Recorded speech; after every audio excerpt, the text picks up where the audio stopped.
to you a little bit later, okay? Okay, sounds great. Or actually, it looks like you're recording it. Oh, it automatically does it. Okay, so you're in charge of the recording. Thank you. Thank you, Swantis. Okay. Okay. All right, guys, lead conversion. Let's talk a little bit about lead conversion.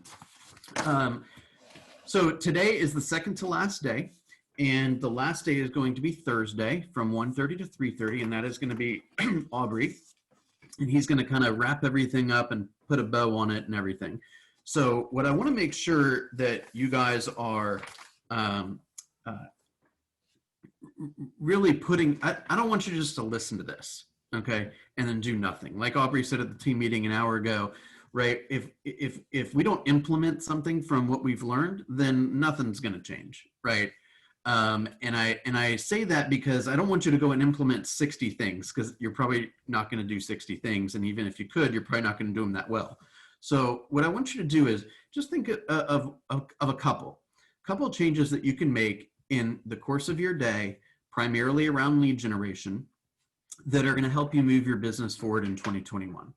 Okay, so today we are going to be talking about lead conversion. So I'm on page 4 of our booklet. This is Power Session 10, and I'd like for somebody to tell me a little bit about what lead generation activities you have completed in the previous 24 hours.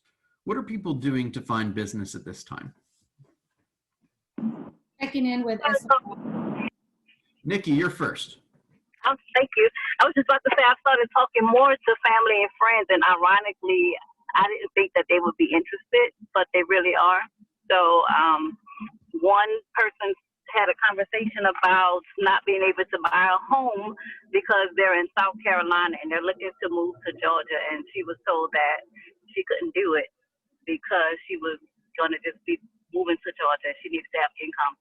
And I just told her that I don't know that that's 100% sure. I'm not 100% sure, but I'll find out more information to let her know. So I just started talking more to family and friends. Love it. Love it. Make sure everyone's coming from contribution, right? If we haven't made deposits with these people and poured value into them, then it feels strange. We might not have enough rapport or a deep enough relationship to start asking for stuff, right? So generally speaking, if you ask a prospect or a friend enough about their world, right, their family, their health, their business, their work, all that kind of thing, they're going to ask you those types of questions as well. And that's when you can bring up real estate if you find it to be appropriate. Okay. And that's kind of how it happened. She was just saying that she's expecting a new baby and she wanted to be near family and friends. And we got into a conversation about that. And that's kind of how it happened. So yes, I do understand. And I am taking things in. Awesome. I think I heard the stat recently. It's around a third of people, a third of families, or however you want to put the phrase, that have a baby will move within 1 year of having the baby. Right? So if you've got somebody that's pregnant, there is a 1/3 chance that they're moving within a year. Okay? Okay. That doesn't mean, hey, I heard you're pregnant, want to buy something with me? Right. That means get into a relationship with them and start figuring out how you can help them. Okay. Who else has spent some time in the last 24 hours generating leads that wants to share? Okay. What challenges are we having generating leads? Is no one generating leads around the holidays? That's a big challenge. Bill, we're still there. I think people are a little irritated with all of the calls that are still going on for voting. That's a little bit of a challenge, and having people pick up the phone. Got it. Got it. I would encourage you to, no one has said that, and I think there's probably a lot of truth to that. Remember, there's always other ways of communicating too. Not that they haven't started texting and social mediaing us about voting, but what if I haven't got a video message from one of the candidates yet. So what if you did a video text, right? Hey, was thinking around, drove by your neighborhood, was thinking about you around the holidays. Just want to let you know how much I appreciate our friendship. Hope everyone's doing well. Wanted to wish you a happy new year. I know we're probably all excited for 2021. Do it by a video, send it by text, not getting many of those, right? So there's a lot of different ways that you can kind of mix it up a little bit so that you stand out from the other couple of realtors that they might know. And it doesn't have to be just kind of one of the many phone calls that they might be getting when they've turned their phone off because they're afraid it's one of the candidates, right? Yeah, and I'm not a phone caller. I'm usually that one-on-one and door knocking and things like that, which I really enjoy. But to phone call, it just, oh goodness, you know that they wouldn't talk to you that way if it was in person. There's a lot of truth to that. Well, I'll tell you one thing. I mentioned this last time during the last session I taught, which was, and I speak about this a lot in PC coaching as well, which is, Rebecca, you're a top producer. If you don't like using the phone, that's fine. Mhm. However, Okay. if you are not hitting your goals based on your behavior, your tendencies, your activities, then I would encourage you to consider a new activity or a tendency, right? But if you're on track, you're happy, you got the business you want, then I'm not here to tell you you're doing it wrong. Does that make sense? Oh yeah, that makes sense. That makes sense. And mine's open houses too. So, more listings, more open houses, more, that more face to face. That's my thing. Beautiful. Who Working wants on to it. share something that they plan to do in the next 24 hours to find business? Follow up. Follow up. Follow up. Yes, I have people that are really in that mind that January, February, it is just follow up, just and it is just a quick phone call. The kids are still home and things, not to interrupt or anything, but just to touch base. And those calls are they're easy. They make you smile because they've got things to share. Love it. Now, remember, you should be, pen and paper in hand when you're making these phone calls, because they're going to start talking about essentially the stuff that's important to them. Yep. Right? My daughter, Hillary, my son, Joe, my dog, Sammy, whatever, Yep.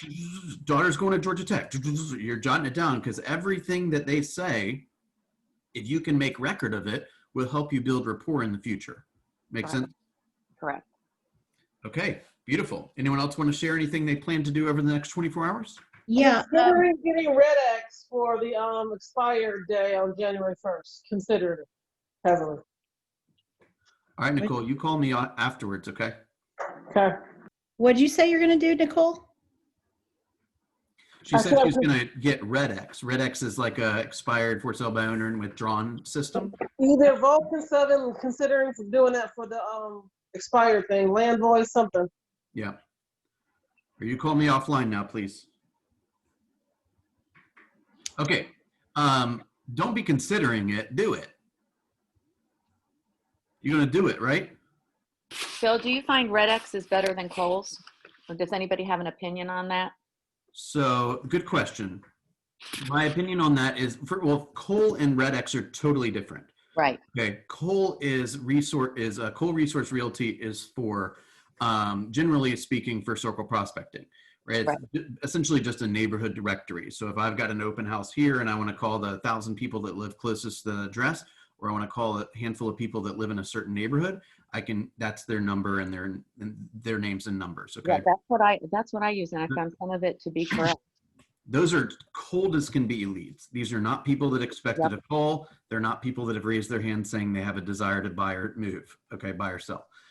Red X, I would group with like Espresso Agent and Vulcan 7 and Land Voice. Those are resources for expired for sale by owners and withdrawns. Just in my personal opinion, I've found Vulcan 7 to be the best data. Okay. Okay, vulcan7.com. Okay. Now, one thing that I would like to remind you is I remember in all of my years in selling, I would literally have like a list of like 100 people that said, call me after the new year, right? And then on January 1st, man, I was like 8 a.m., just plowing through that list, right? So when they said, call me after the new year, I took that super literally. And I called them the very first day after the new year. And I said, hey, I made a commitment to you that I'd call you after the new year because your goals are important to me. How can I help you? Let's get together. Let's meet, right? And I just went straight to the point. You told me you had a goal. Your goal is important to you, which means it's important to me. Let's go. See what I'm saying? So I would start to be compiling your list of people that deserve that call or that you've committed to making that call. Okay. And don't call them on January 15th. Okay. If you don't want to call them on New Year's Day, call them on January 2nd. Okay. Don't call Call them. them too early. Yeah, don't call them too early. What the hell? Why not? No, they may Call have them. it over. Just Okay. So like what's a good time? 9:15? yeah, start then or 10. All Yeah, right. 9:15. just do it. Don't call Rebecca till 10. Okay. That's right. All right, we're having fun today, you guys. We're on page 5. We all know how important it is to generate leads. It should be your number one focus, okay? But you must be able to convert the leads. In the end, all that matters is how many appointments you set up, okay? As I've said many times, there is never, ever been a closing in the history of real estate without first having an appointment, okay? There has never been an appointment in the history of real estate without first having a conversation about having an appointment. Make sense? So all of our efforts are designed to build relationships, add to the people that we have relationships with, and then identify what their needs are, what value they need, give it to them, and book an appointment. Make sense? So today we're going to learn how to evaluate your prospects and determine how quickly they will do business with you. Okay, so this picture right here that we've seen every session, we are near the top.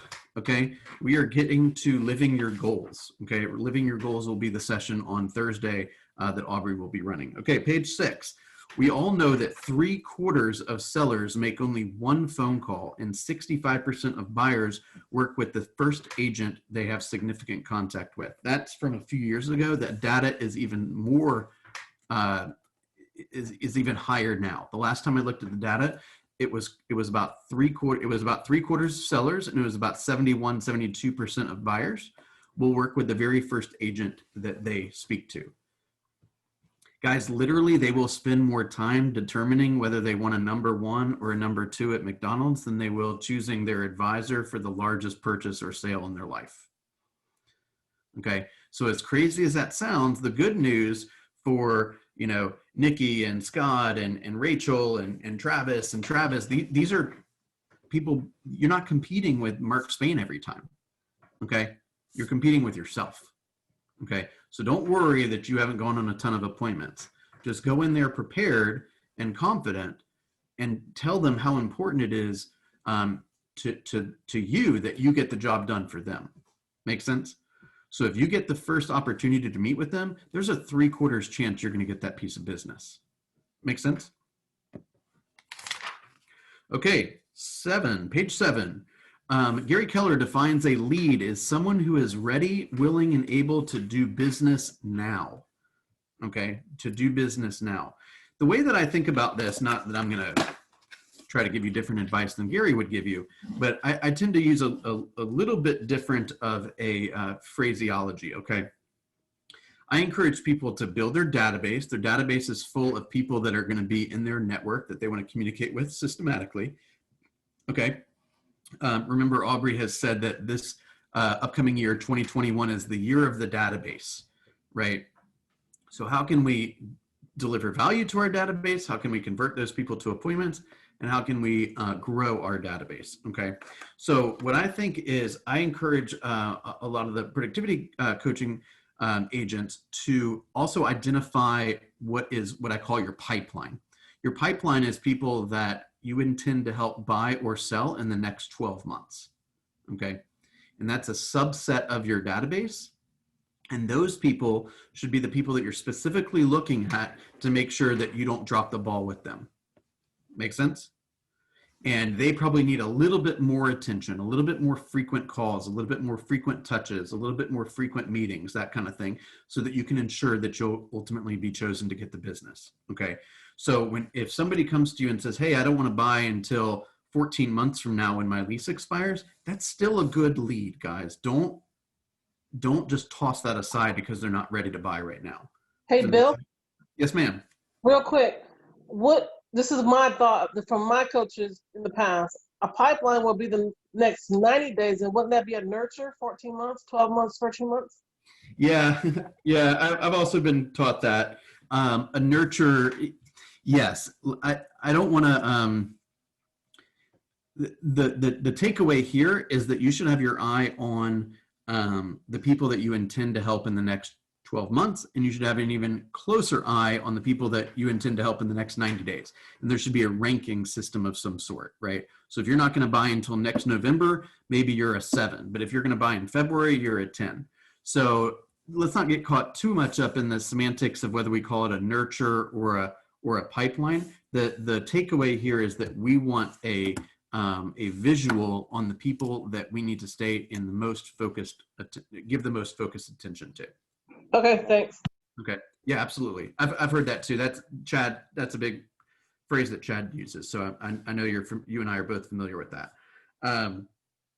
Okay. At the bottom of page 7, they talk about the kind of the progress of a lead, right? It goes from inquiry to lead to appointment to agreement to going under contract to a closing.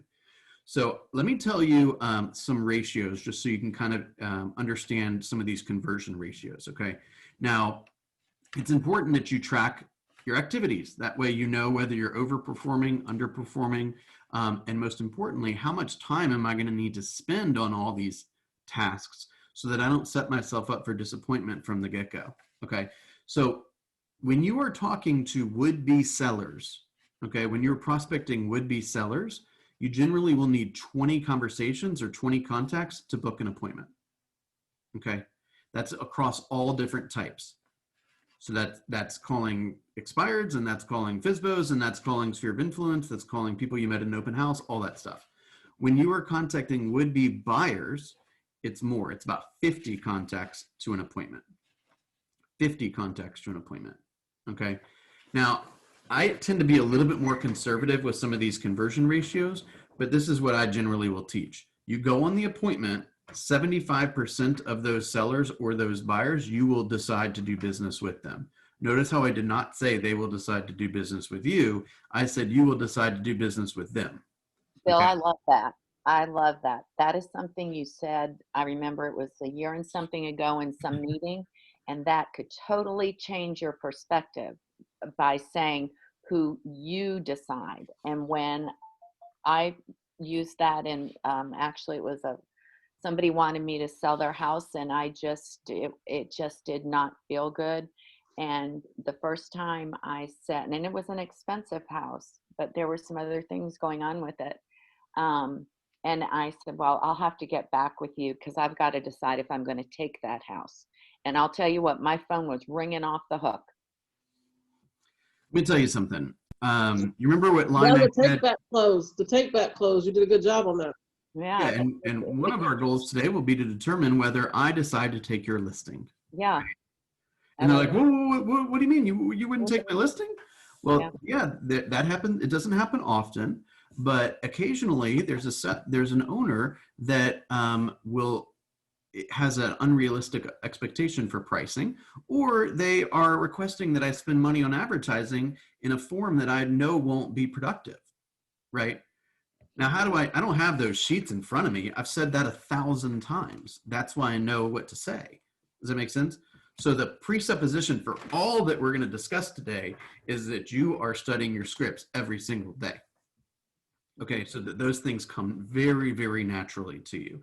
Now, what do we say? The very first class I taught in 3612.3, we discussed that idea of many agents will hold on to I think they used a pretty strong word. I think they said worthless client, but I'll be a little nicer, right? Many agents will hold on to let's call it poor client, because they have a lack of prospects. And a lack of prospects, very bluntly, comes from a lack of prospecting, right? So as I've said before, if I've got one prospect and the person is uncooperative, always late, they're a bigot, they don't listen to anything I suggest, right? They're not pleasurable to spend time with, then that's my guy. And like, that's what I have to put up with because that's all I got, right? But if I've got 50 would-be clients and one of them behaves that way, then I don't work with them.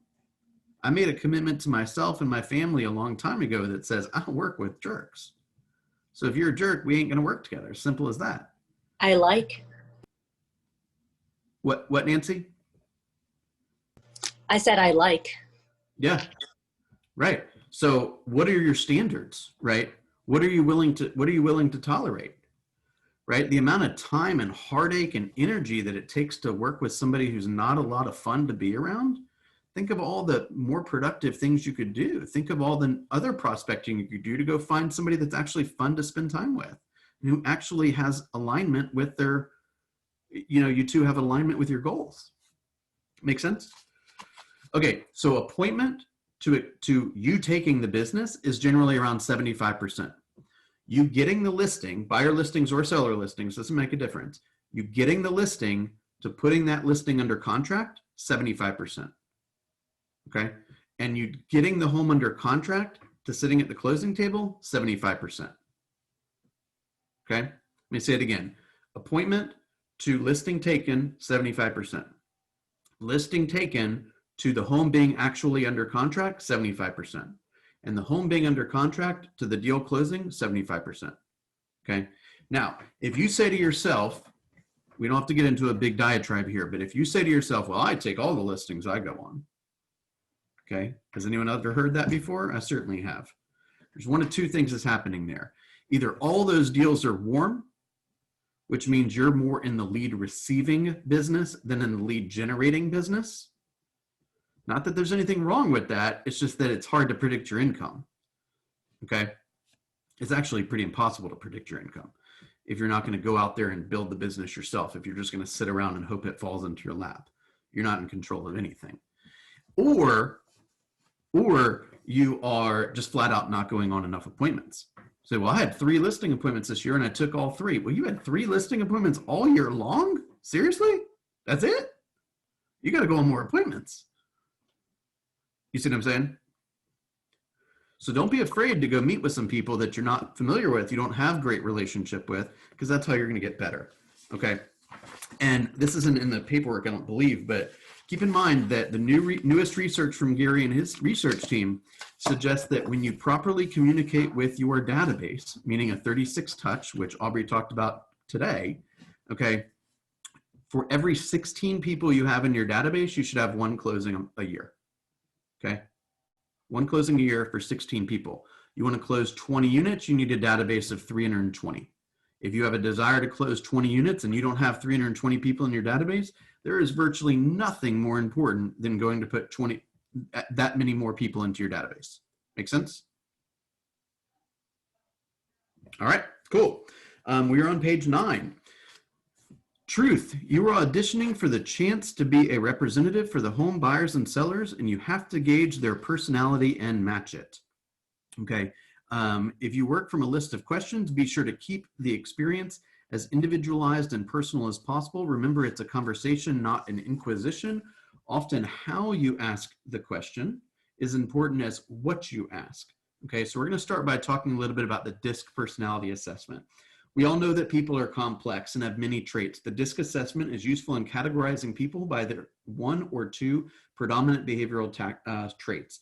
The acronym DISC stands for dominance, influence, steadiness, and compliance. Dominance, influence, steadiness, compliance. Once you understand a person's behavioral profile, you can treat them the way they want to be treated, thereby increasing your odds of demonstrating that you can meet their needs and convert them to a customer. Okay, there's some what's called intake sheets at the very back in the appendix that, as we kind of referenced here, what questions do you ask? That's some material that's in the very back of your booklet today.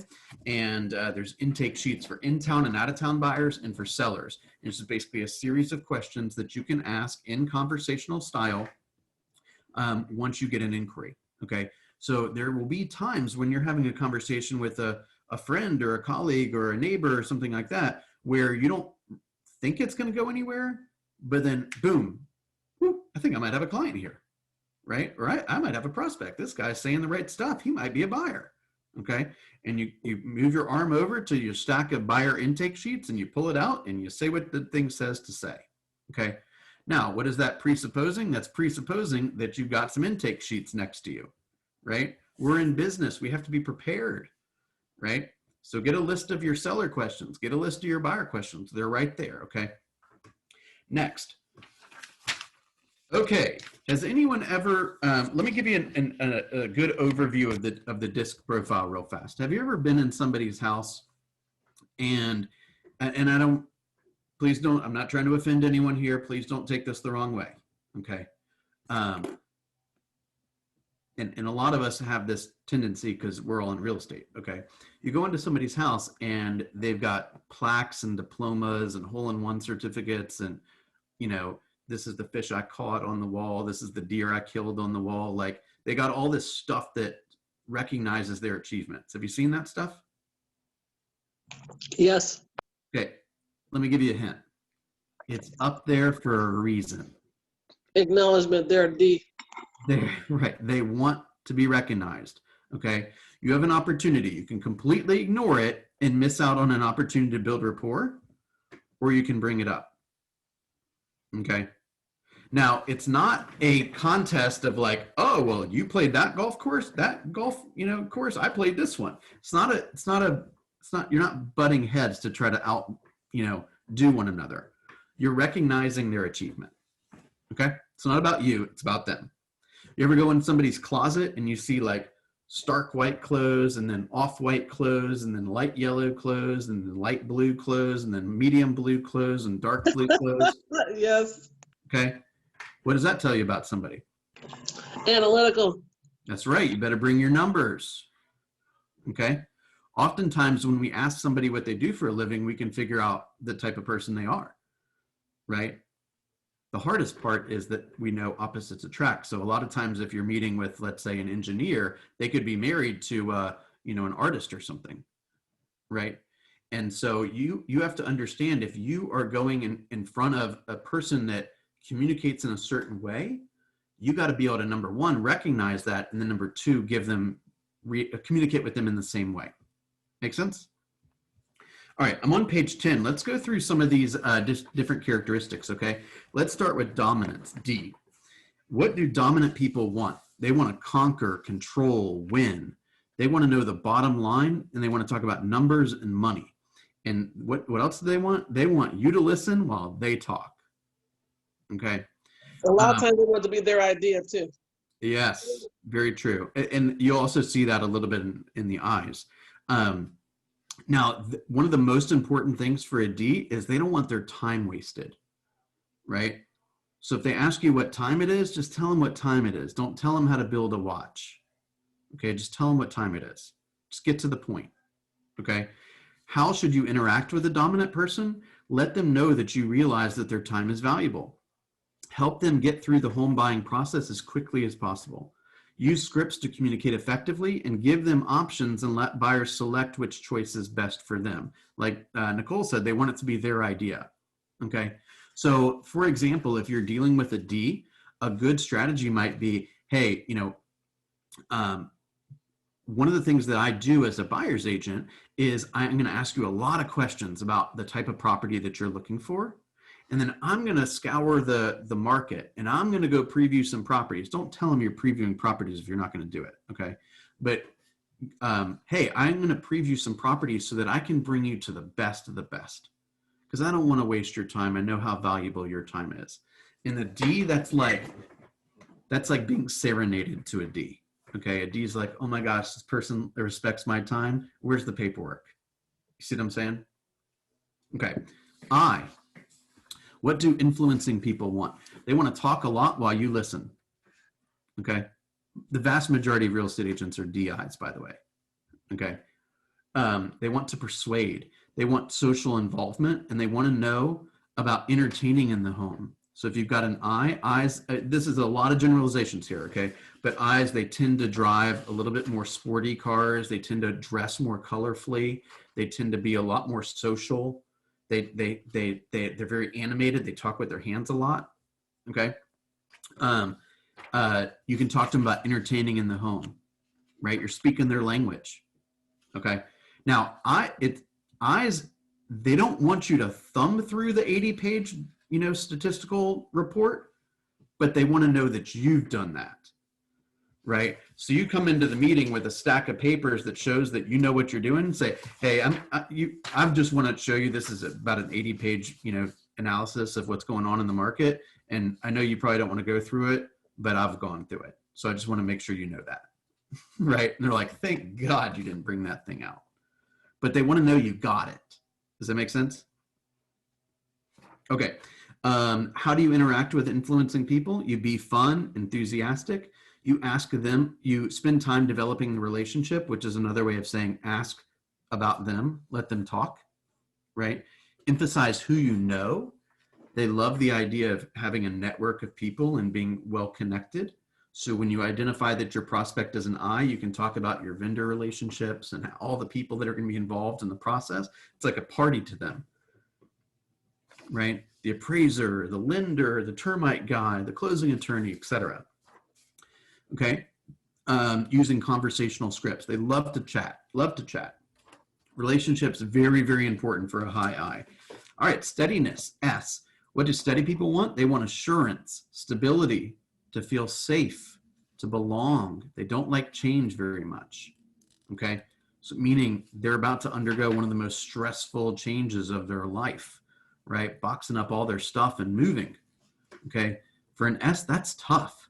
Right? You might have to do a little hand holding with them. Take it nice and slow. Explain everything early, right? Don't explain the contingencies to them in 5 seconds when they deserve 10 minutes and expect them to sign paperwork at 11 o'clock at night. Okay? Give them time to, like, here, I know it's really important that you probably want to read through this contract and you'll probably have some questions. So I'm going to send it to you now because once we identify the home, it's going to move a lot. It's going to move pretty fast. And I know how important it is for you to have the information you need and to think about it. So I'm going to give it to you blank now so we can address all of those challenges now. So we're all ready to jump when we say jump. Sound good? They're like, thank you so much. You know me so well, right? Okay. How do you interact with a steady person?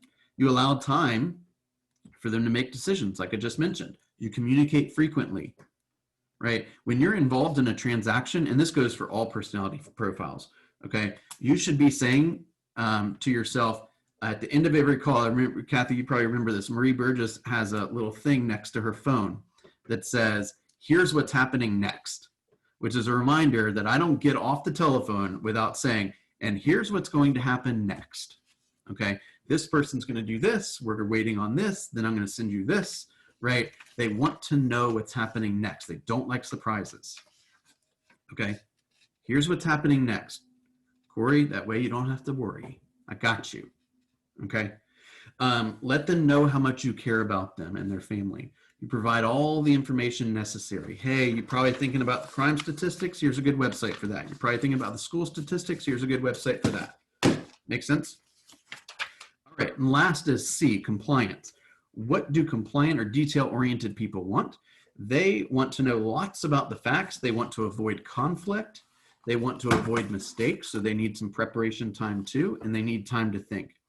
S and C, sometimes it's difficult to differentiate between the two, okay? How would you interact with these people? You need to provide a lot of information, appeal to their sense of logic, be prepared and on time. They're detail-oriented, they're thinkers.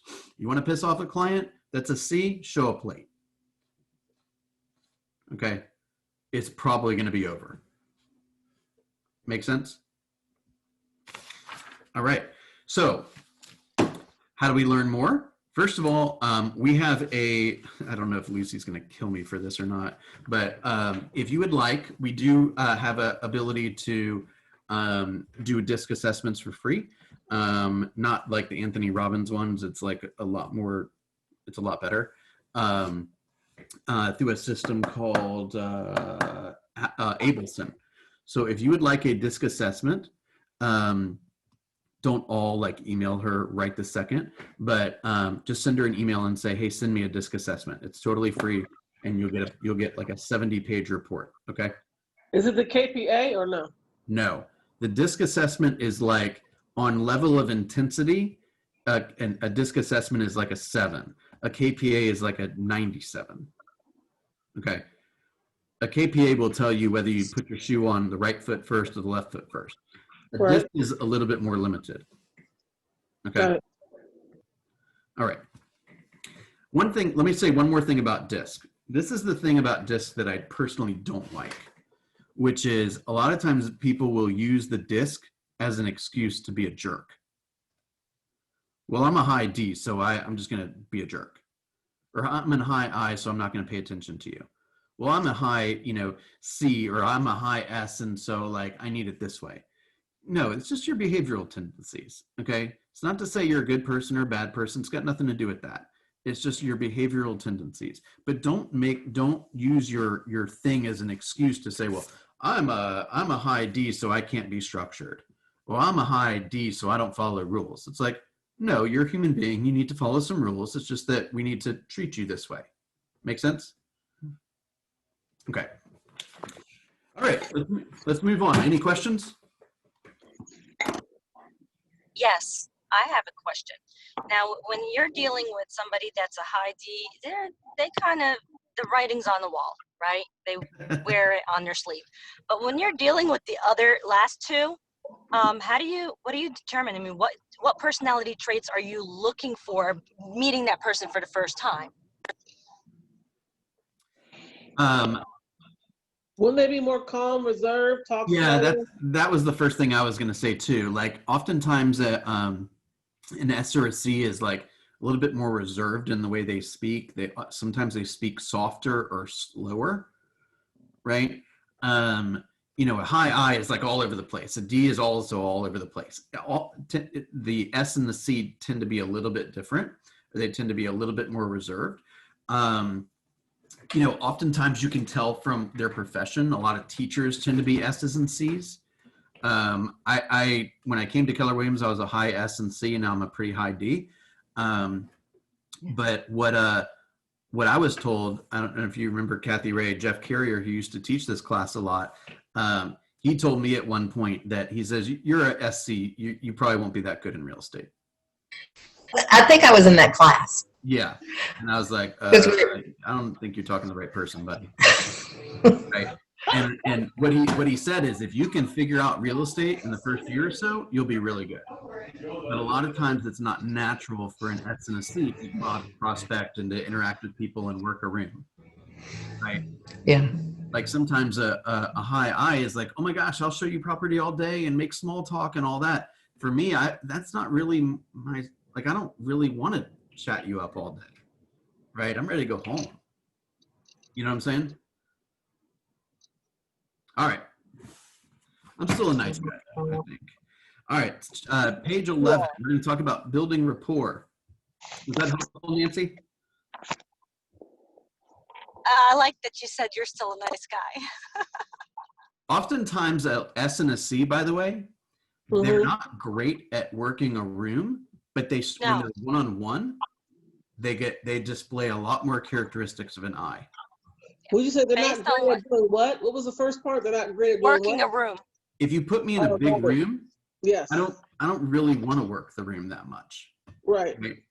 And so you're gonna look at me and say like, oh, this guy, he's a low I. But if you put me in a room with one other person, you're gonna say, oh, that guy's a high I. So it's also and there's also how you behave at work or how you behave not at work, right? So there's a lot of different complexities here. If you want to learn more about DISC, Google it, YouTube it, right? And learn more about what behaviors people display to identify their personality assessments, okay?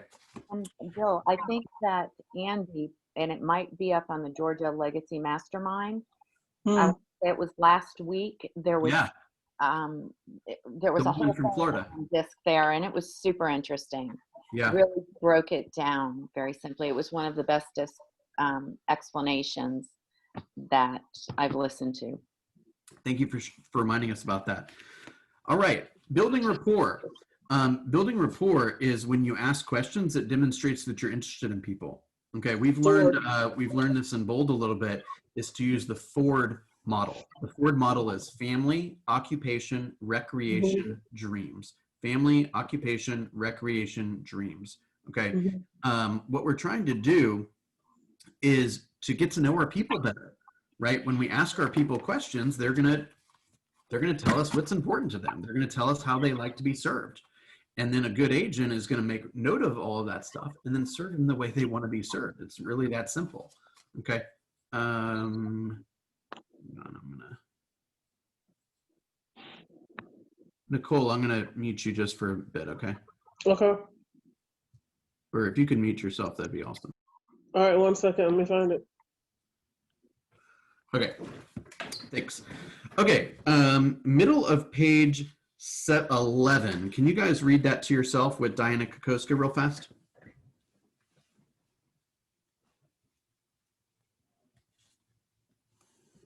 Page 11.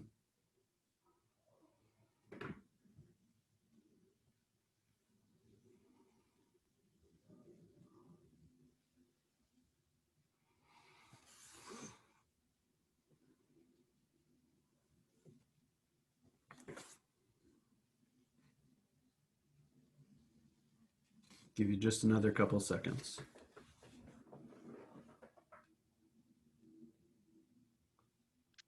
Hey, Bill, Yes, ma'am. look what I got in the mail. Thank you. Oh, yeah. You're welcome. You're welcome. Recognition. Love it when it's earned. Right. Nancy always posts her pictures of her certificates. Well earned. You deserve it. Tell the world. Okay, what did we notice from Diana's paragraph there? What are your ahas? What are your thoughts on that?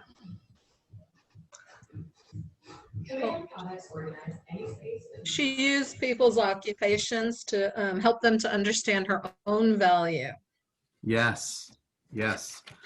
Give me a little bit more, Donna. What does that mean, or how can you use that for your benefit?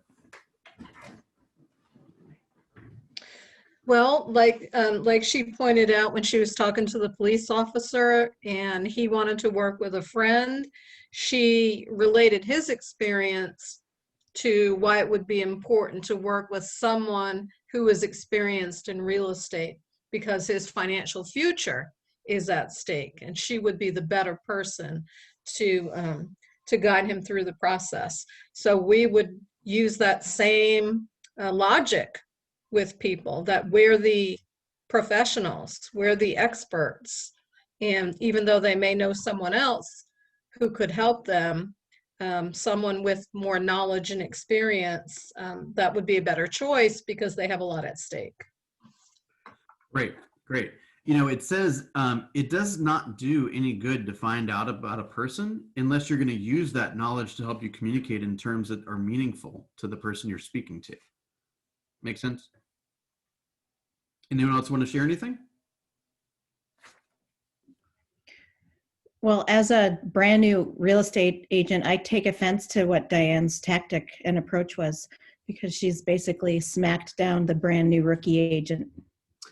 Yeah, But it's in situations, what she could have written here is why you wouldn't want to work with a busy agent, right? right. So, No, I mean, I'm being a little playful, but you know, I mean, she's basically identifying one area of weakness and she's leveraging it. That's really what it is. that's really all it is. It's like, you know, you've heard scripts where, let's say it's a the prospect is considering hiring a team, and let's say you're a solo agent. Say, oh, with a team, you know, there's going to be no continuity between your conversations, and every time you get passed off to another person, and you got to re-explain everything, and then you get passed off to somebody else, and like, gosh, like, is there just like, can we just get one person to speak to, right? And then if, let's say you're a team and they are considering interviewing a solo agent, say, so basically, you know, do you want your, you know, shoulder surgeon to do your heart surgery? Like, you know, we have somebody that's really good at this, doing this, and really good at this, doing this. And like, we've got an office full of people ready to answer the phone. If a solo agent, they're off showing a piece of property, they're not gonna be able to counter your offer in a timely manner because they're the only one fielding all the work. right? So you can basically take the opposing option, the opposing view, and like you said, or like I think I used the word, exploit that gap. Make sense? I think that's a good observation there. Anyone Yeah, else? I mean, it can be argued either way. 100%. Yeah. So, somebody says, well, I don't want to work with a new agent. Say, a new agent could say, let me tell you something. Okay. There is no one that's going to work harder on this deal than me. No one. Okay. I'm at the #1 training organization in the world. I'm in this coaching program, yada, yada, yada. Okay. This is my cell. I carry it with me everywhere. There is going to be no one that works harder at this than me. Okay. I'll tell this story. Jenny Vereen, who many of us know, had a deal down in Locust Grove earlier this year. She listed a 222-acre property, and it had a big house and obviously a ton of land. And the seller says, well, have you ever handled a sale like this? And she says, no, but let me tell you something, sir. Ain't nobody, you are not going to be able to find a single realtor anywhere that's going to take this as seriously as I will and will work as hard as I will. And she stopped talking, and the seller stopped talking for a second. And after a couple of seconds of awkward silence, he says, let's do it. Right? People like working with confidence. Okay. All right. Next page, page 13. The problem is not getting the lead. It's what you're going to do with the lead. Okay. So we're going to go through this list of 10 tips for getting the appointment. Asking for the appointment, be an expert in your market, be confident in your ability, have a list of questions to ask them, listen, come from contribution, beginning with the end in mind, seek agreement, respond quickly, and communicate in person. Okay.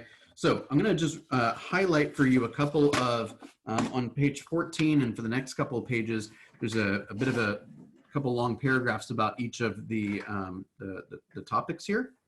I'm just going to highlight some of my favorite phrases, okay? Let's start with asking for an appointment, okay? You must ask for the appointment, okay?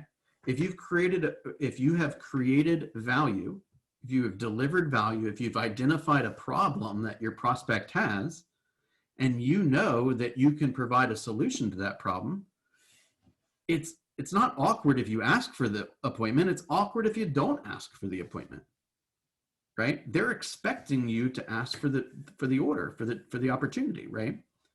Right? Like I said before, there's never been a closing without an appointment. So if you intend to get paid in doing all this work, you're going to have to ask for the appointment. Okay. Remember, if you're the first person in the door, 75% of the time, you're going to get the business anyway. Right? Now, if you don't ask for the appointment, you risk not getting it. Okay. You'll learn more about Diana. She's incredibly assertive. Okay. Diana Kokosko's rule of thumb is that when you get a no, you continue asking a minimum of 5 times or until they ask you to stop. Okay. What's the takeaway message here? Don't give up. Remember, a no the first time you ask merely means not yet. People will eventually say yes when they appreciate your competence. In general, people are more likely to agree to an appointment if you explain the benefit to them. For example, meeting with me will ultimately save you time. If they can understand why a meeting with you will benefit them, something that resonates to their personality, then you'll be able to secure the appointment and move the process forward at a better rate than otherwise. Okay. Be an expert in your market. You should know your market better than anyone else. End of discussion. Okay. Your expertise will persuade leads that you are the best agent to represent them and care for their needs. Well, how do you become an expert in your market? You get out there and you get in the market. Okay. What are some tools that we have at our disposal, being KW agents, that can help us be better market experts? Go. Chart masters. Great. And also the MMO reports, the monthly market overviews. That's kind of the monthly version of Chart Masters, and the Chart Masters reports are quarterly. Participation team meeting. That's where I was headed next, participating in team meeting, where Aubrey gives us the slides of, active listings and new contracts and pendings and all that stuff. Remember, Pam, what's the phrase? It's like a FMLS on the Market Watch. You go on FMLS.com, you can set up a little app on the homepage that shows you like, active under contracts and new listings and homes that sold, and you can go in a 24-hour time period, 1 day, 3 days, 7 days, and you can customize it by price range or area or whatever. Okay. Go look at that every day and have a stat that you can recite off to the people you're speaking to. Somebody says, well, nothing happens around the holidays. Say, would it surprise you to know that there's actually been, 217 new listings in the last 24 hours in our area? Wow, I didn't realize that. Yeah. Matter of fact, there's been 605 homes that have gone under contract. Right? Right. So and don't say there's a lot of homes that have gone under contract. Say the number. Right? That way they know you're serious about your work. Right? You want to work in Smyrna and you're not so familiar with the market in Smyrna? We have a lockbox. Go look at homes in Smyrna. Okay? You don't know the difference between a $400,000 home and a $250,000 home in Smyrna?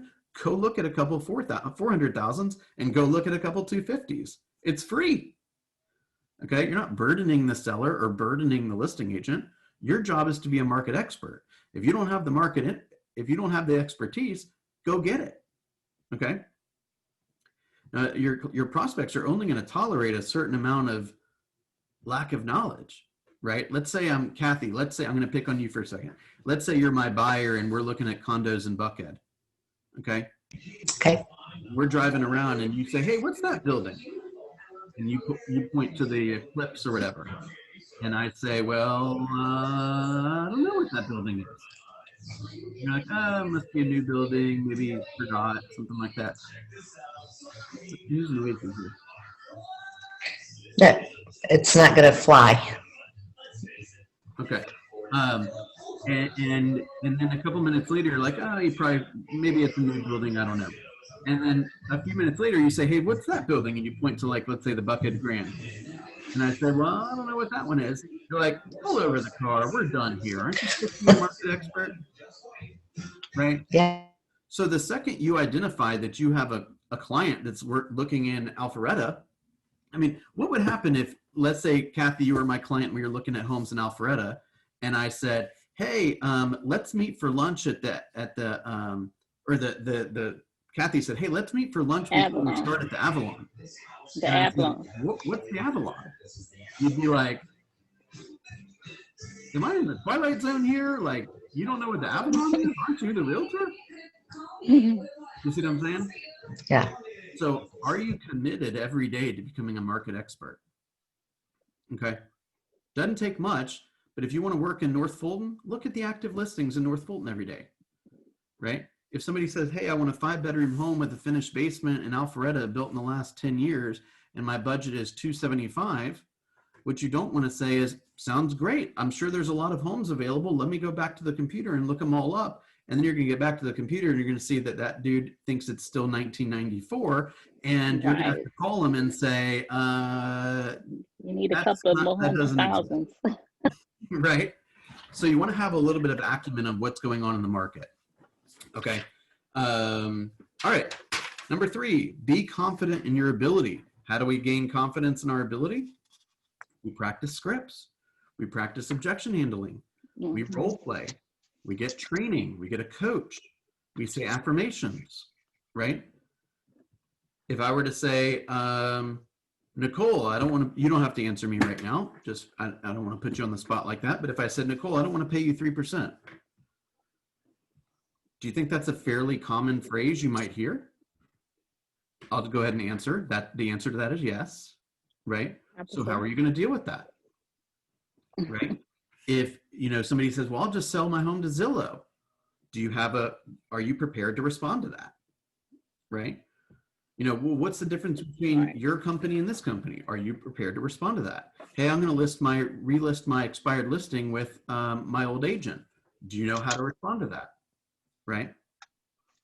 What we sometimes find ourselves doing is almost self-sabotaging our appointment, sometimes by not asking for the business or for the appointment, because we don't have that knowledge and because we don't appear to be committed to getting it, right? So if my pre-listing package is non-existent, or my listing presentation is fuzzy, or I'm nervous about handling the objection of commission, then I'm subconsciously not even asking for the appointment. How much sense does that make? Aren't we in sales? Right? Let's learn our product and let's learn how to present our product. Right. Does that make sense? Yep. Am I crazy here? Nope. No. No. Okay. Have a list of questions. Okay. As soon as you get a lead from someone wanting to buy or list a home, you need a system that tells you what they need to do or what you need to do and what steps you need to perform. The best system for keeping you on track at this stage is a lead sheet. A lead sheet is a document that gives you the important questions you ask all potential customers. That's like the intake sheet that we discussed before. Again, it's at the back of your appendix for today's session, okay? When you ask questions, you're gathering information that allows you to evaluate how ready, willing, and able your lead is, and if this is a person that you want to work with. When you do enough lead generation, you can be selective with the people you work with and work with the best of the buyers and the best of the sellers. That's what we talked about earlier. If you, there's basically, I've said this 100 times, there's only 2 problems a real estate agent's got, okay? If you ask a real estate agent enough questions, they're going to complain about something, inevitably, 100% out of 100, okay? And the complaints are going to go in one of 2 directions. I either do not have enough leads or I've got too many leads, okay? It's all about leads, okay? Now, if you do not have enough leads, it's because you're not doing enough prospecting. It's that simple, okay? It's that simple. If you find yourself working with a bunch of jerks, it's because you don't have enough people to work with to feel comfortable enough to put aside the jerks. Okay? Every day you work, I mean, look, your people should be so important and so awesome that you're willing to leave your home with your spouse and kids and whatever to go and spend time with them, right? I mean, I got super stingy at times. You know, at first it was like, hey, I want to look in Ackworth. I'm like, Ackworth, okay, see you there. And by, you know, a couple years later, I'm like, Ackworth, nah, I think I'll send that to somebody else. It's like, Tucker, it's 15 minutes away. I think I'll send that to somebody else. You see what I'm saying? I got much, much more selective because I had a lot of leads. Does that make sense? Okay. Okay, listening. Listening is all about listening is about the most important thing you will do. Love that, Rebecca. Thank you. Listening is about the most important thing you will do as a real estate agent. Okay, it is essential for establishing rapport. You must listen to your leads to learn about their concerns, their needs, their wants. Start listening during the first conversation and never stop. Okay. Oftentimes, we can go into hours and hours of language pattern study, but you want to use words that they use, right? You want to listen for, are they speaking in it with visual words, auditory words, kinesthetic words, right? Are you using language patterns? Are you really listening? Now, how do you really listen? You really listen because you already have internalized your scripts. If you haven't internalized your scripts, then all you're thinking about is the scripts and how you're going to respond to what they're saying, and you're missing how to serve them. And then you wonder why you didn't get the listing. It's because you're not paying attention, right? So if they talk a lot about safety and fenced yards and school districts and not being on a main street and all that kind of stuff, don't ignore it. Make sense? Coming from contribution. Ask, what can I do to help you today? That question allows you to learn what is on the other person's mind. It's about as open-ended as it gets, right? Once you know what they care about, you can be their problem solver and the solution for their needs. Let me repeat that. Once you know what they care about, you can be their problem solver and the solution for their needs. That's really all this business is about, is identifying what their issue is, how they want to be served, and then give them what they want, or refer it to somebody who can give them what they want. Okay. Begin with the end in mind. Always remember that the person who asks questions controls the conversation. You might ask why the question is important to them. So I'd like a big backyard. Sounds great. Can you tell me a little bit more about that? What does a big yard mean to you? Right? How big is big? I mean, some of us, I mean, if you grew up in, let's say, South Georgia or something, a big yard is a couple hundred acres, right? But if you grew up in Manhattan, a big yard could be 10 by 10, right? So, hey, a big yard means a lot of different things to a lot of different people. What does it mean to you? And then they say what they're going to say and say, so tell me more about that. Oh, I want the kids to play and the dog to run around, and I want a hammock there and a fire pit there. That sounds awesome, right? And what does it do for you when you get that stuff, right? Because the second they start feeling emotional in your presence, that's when the magic happens. Okay, that's when the magic happens. Okay, you must ask questions that are deep enough to reveal the person's true motivations and concerns. Make sense? Seeking agreement. We want to have periodic agreements. We want to ask questions that we can generate yeses to along the way. Okay. There are some great strategies for seeking agreement, like trial closes, assumptive closes, and tie downs. Let's give a couple of examples of that really fast. Okay. Trial closes. Trial closes are questions that you use to test the water. You generally want to find out whether or not you and the lead are in agreement. Does that sound good to you?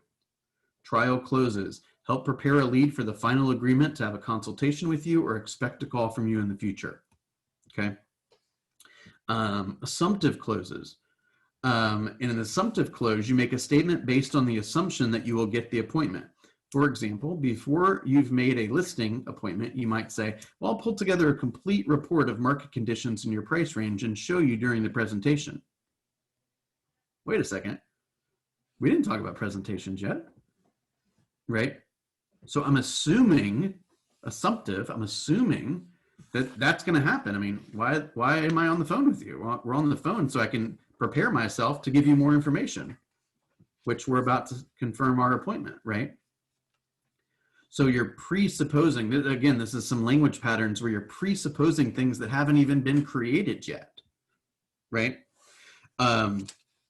You also need to make it clear that you are in alignment with them. Their goals are in alignment. None of this language stuff works if you're not in alignment or if you're not in rapport, okay? Tie downs. We know tie downs are things like can't you, wouldn't you, isn't it? These are questions whose answer is always in the affirmative, right? If we market your house right, we should have an offer in less than a month. That would be terrific, wouldn't it? Know what I mean? Don't you agree? Ready? These kind of things. Give two choices for moving forward, either one of which will confirm your prospecting is moving ahead, right? That's the idea of like, would meeting Monday at 3 or Tuesday at 4 be better? Notice I didn't say, would you like to meet Monday or 2 or not at all? Right? That gives them a chance to do something I don't want them to do. I want to meet. So I'm going to give you two options. Would you like to meet Monday at 2 at the office or Tuesday at 3 over Zoom? See what I'm saying? Yeah. Give them the impression that there's two options, both of which get you what you want. And by the way, this is not manipulative because you know that you're going to work hard and be ethical and be friendly and do a great job, right? Look, they've already identified that they have a need. You've already identified you know what you're doing and you can solve it. So it's just natural that we would work together, right? I'm not trying to screw you over, right? Mastering the schedule. Love that comment, Rebecca. What do you mean by that? I mean, I could go on and on, but tell me what you mean by that specifically. I like to keep things within a certain time frame, not available 24/7, and because it has you in control of mastering your schedule, or otherwise your whole day could just fly away. Somebody wants you here, there, and it adds a lot of stress. And so that is very, very true. So I was speaking to the group this morning and I said, you know, if I was to follow you around all day, would I know you were an agent? If I were to look at your schedule, would I know that lead generation and lead follow-up and appointments were something that was valuable to your business? Mm-hmm. Right? Would I know that health was important to you? Would I know that family was important to you just by looking at your schedule?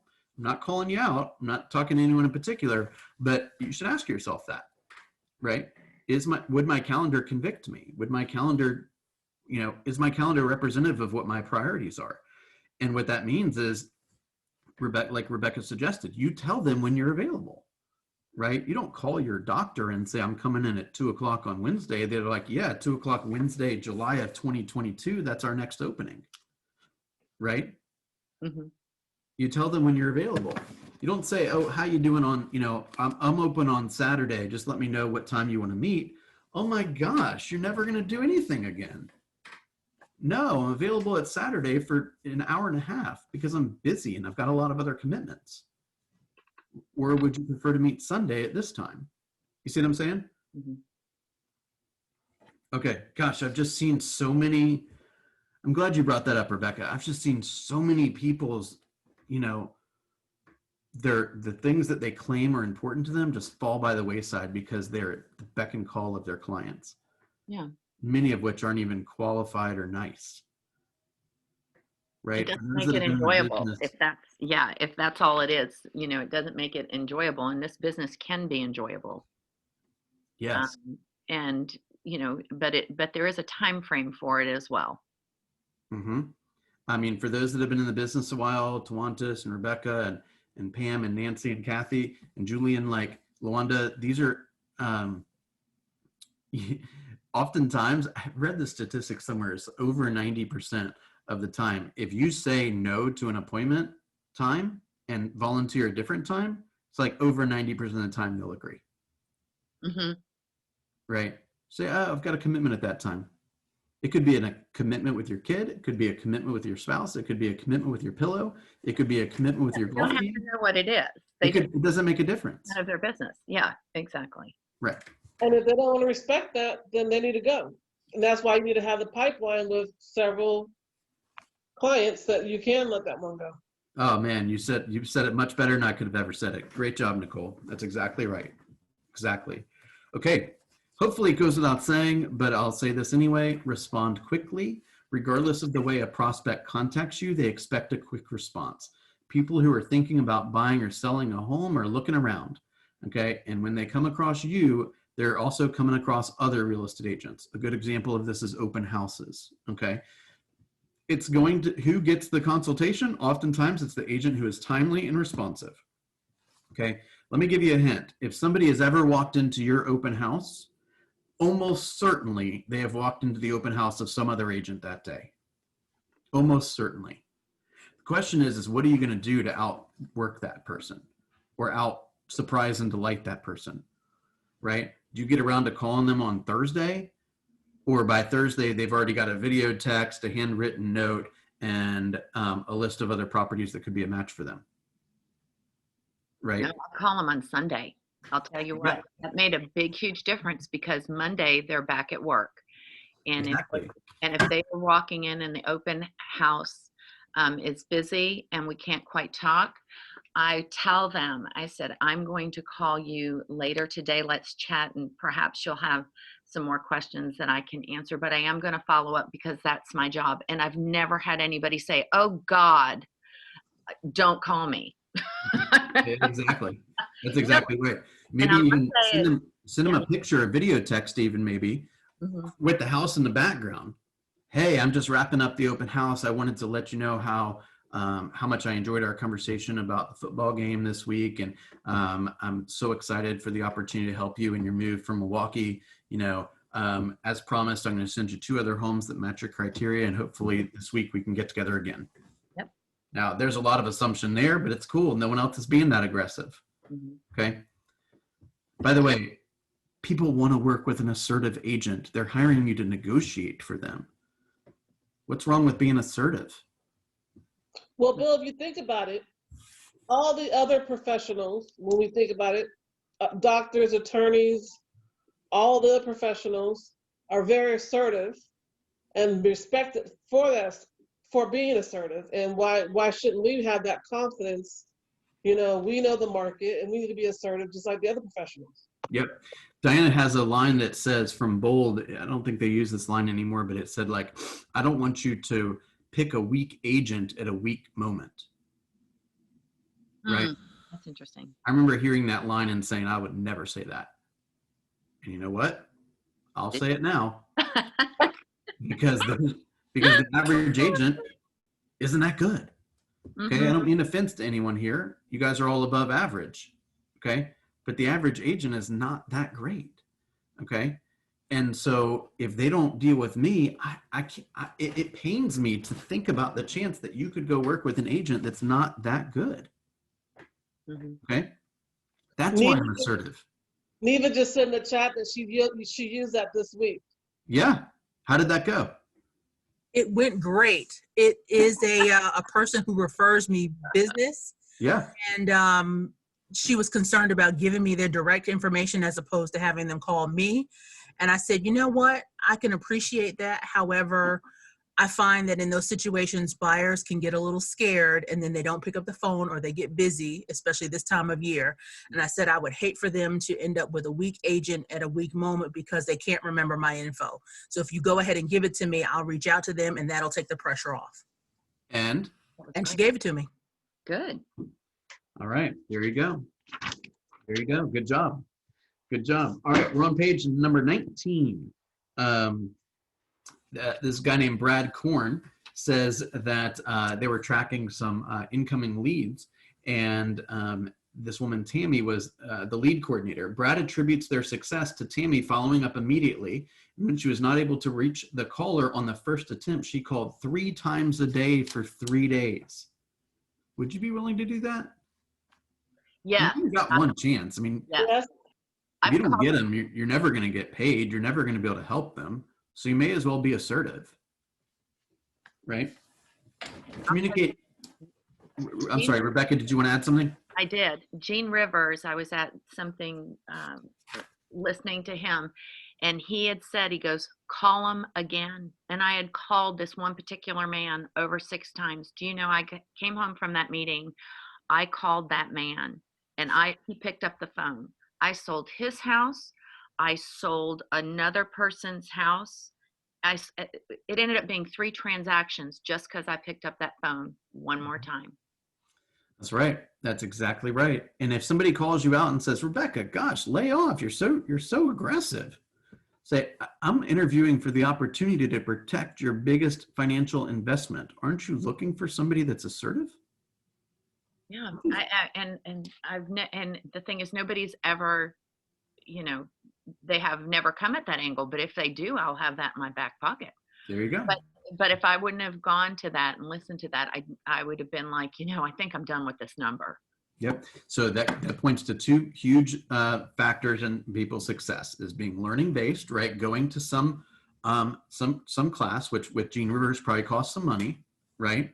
And secondly, being willing to be assertive, right? To be forthright.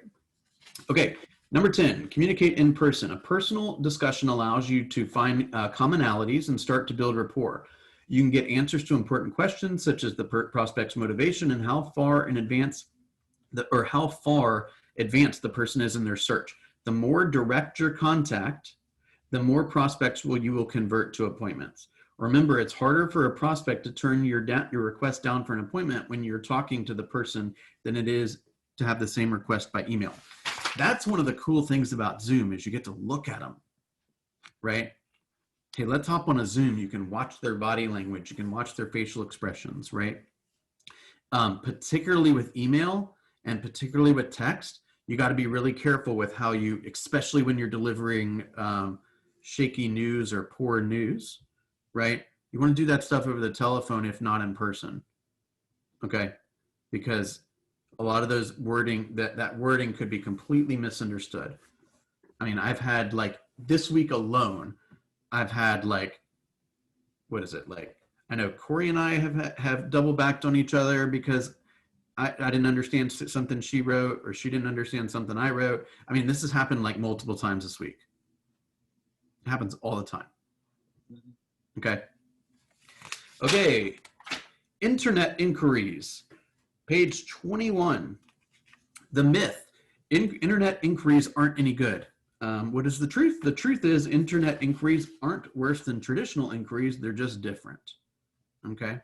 Oftentimes, the internet provides what am I trying to say? People want to be anonymous and they want instant information. People who are in the early stages of buying can make casual inquiries without doing any preparation at all. In fact, the internet is increasingly the first step homeowners take in the selling process and the buying process. So for example, if somebody calls you, and this is a generalization, but if somebody calls you as they're driving around a neighborhood and they call you from the sign, I would be willing to bet they're a lot further in the process than if somebody clicks on your Facebook lead, your Facebook graphic, or your Facebook advertising. Okay. So if I'm calling, then they're calling about a specific property. With Facebook, they just want to see pictures, right? So they really they didn't ask for a call from a real estate agent. So your approach with an internet lead is often different. Say, hey, what caught your eye? You know, tell me a little bit more. Have you looked at properties before? You know, are you, tell me what do you have in mind? What do you have a goal to purchase? Are you thinking about selling? Are you live in the area? You know, all these types of questions, right? They're much more ethereal questions than if somebody's ready for the buyer intake sheet. You see what I'm saying? The fact is that people using the internet are in the first stages of the process. That just means they require a different process. It generally takes a longer time for them to become a lead. Okay. Video email. These short videos or they talk about the importance of communicating via video. Clearly that has become a staple, right? If you look at this and you say, hey, I'm afraid of video. I'm just going to tell you it like it is, guys. You're going to have to get comfortable on video. Okay. Doesn't mean you have to have your whole business on video or anything like that. Don't be afraid of it. Okay. It's just what it is. I wish you guys would turn on your computer screens. Show me your faces. I know. That's like 2021. Everybody show your face. I know. Can we just all agree that Zoom is a video platform? Yes. Are we cool with this? Like, I know what you look like. Look, I'm underdressed right now too. I'm at home. Come on. Great. I didn't want you guys to see the What? You say something, Cynthia? Bill, sometimes we have bad hair days, okay? I do every day. Yes. Come on now. Y'all, not happening. Cam. All right. All right, don't turn them off now. Don't turn them off. All right, bottom of page 23. Free comparative market analysis. These are a little less valuable now. Like there's so many automated, sites, and whether they're accurate or not, the consumer obviously doesn't care because they keep using them. Okay, and they keep thinking they're valuable. Okay, they're not as useful anymore. But what can you do what are the tools that we have now that could kind of be, I don't want to say carrots, but like that might be interesting to the consumer. Knock, right? We talked about that during the team meeting. Somebody needs access to their home equity to end up buying, and doesn't want the risk of having two mortgages at once, and doesn't want the risk of selling their home and not having a place to go. Knock is a great solution for that. So are you Knock certified? Do you even know what I'm talking about? And can you explain it to a consumer? Okay, Keller offers. How many listings do you think Mark Spain's buying guaranteed home sales? I don't know the numbers exactly, but I'll tell you it ain't that many. Okay. And if he agrees to buy the home, it's because he's buying. And I'm not saying anything bad about Mark, but it's a gimmick. Okay. Yeah. Is there anyone on this call that would not buy a $300,000 home for $225,000? Is there anybody? Anybody? Nope. No takers. Okay. But if I get you and I say, hey, $225,000, and you're like, you lost your freaking mind. You're like, well, I could sell it for a fair market value. Here's how we do this. Would you like to sign here while I'm the first person in the door and I know 75% of the people are going to sign with me anyway? Well, a lot of people that call Mark Spain don't realize that they actually have to enter into an option agreement with him before he takes the listing. Yeah. Well, the average consumer is not overwhelmingly real estate literate, right? No. That's And why you're we right, take it is a a very speed. educational approach when we're helping, right? But yeah, I mean, Yeah, but that's what they use to get their foot in the door. That's what I'm Technically, saying. they're just bargain brokers. They're not interested in buying homes because they know homes are selling themselves. So they know that that's not going to work out for them, but they know they're going to get the listing. Nancy, elaborate on the auction. What are you talking about auction? They literally are going to the auction? no, we're saying like they've got the billboards all over town basically saying, hey, we've got a guaranteed sale, right? We'll list your Right. home for 300 because the market says it's worth 300. But if we don't sell in 90 days, then I'll buy it. They're not buying it for market value. They're buying it for probably 30% less than market value. I understand So that, but what does I she can mean be by a- the option agreement? Say that one more time. I think she said he's asking about the option, not auction, option, the option to purchase. Oh, I thought you said auction agreement. Okay, then no worries. Let me go back to mute. Bye. So the option would say, hey, if we don't sell it within this time period, I'll buy it for 240. Well, obviously, I'll buy it for 240. Right? Is there anyone that would not do that? Come on. You can be your own iBuyer, right? Are you certified in Keller Offers or knock? Both of those are free, you guys. Let's build up our tool belt, just like Aubrey talked about. Not tool belt, toolbox. Okay. Page 24, systematic marketing plans, right? Do you have a touch program set up to communicate with these people that you're courting from the internet, okay? A lot of times internet users want to revel in their electronic anonymity, right? They don't want to give you the information, okay? They just want to be voyeurs, okay? And there's a lot of places they can be voyeurs, okay? When you deliver enough value or you can figure out what they want and give it to them, then you get the opportunity to see what they look like or to meet them in person, okay? Okay, page 25. Consultation pre-qualification. All right. One of the most important steps in working with sellers and buyers is having an in-depth consultation to determine their true needs and wants. This section covers information you want to gather before your face-to-face consultation. This information lets you know how urgent the potential customer's real estate need is, and it helps you prepare for the consultation and get a feel for their behavioral style and learn how you can provide value. Okay? You only have a very brief amount of time to make a positive impression. Okay? So remember, this is essentially the pre-qualification is essentially the same as the intake sheet.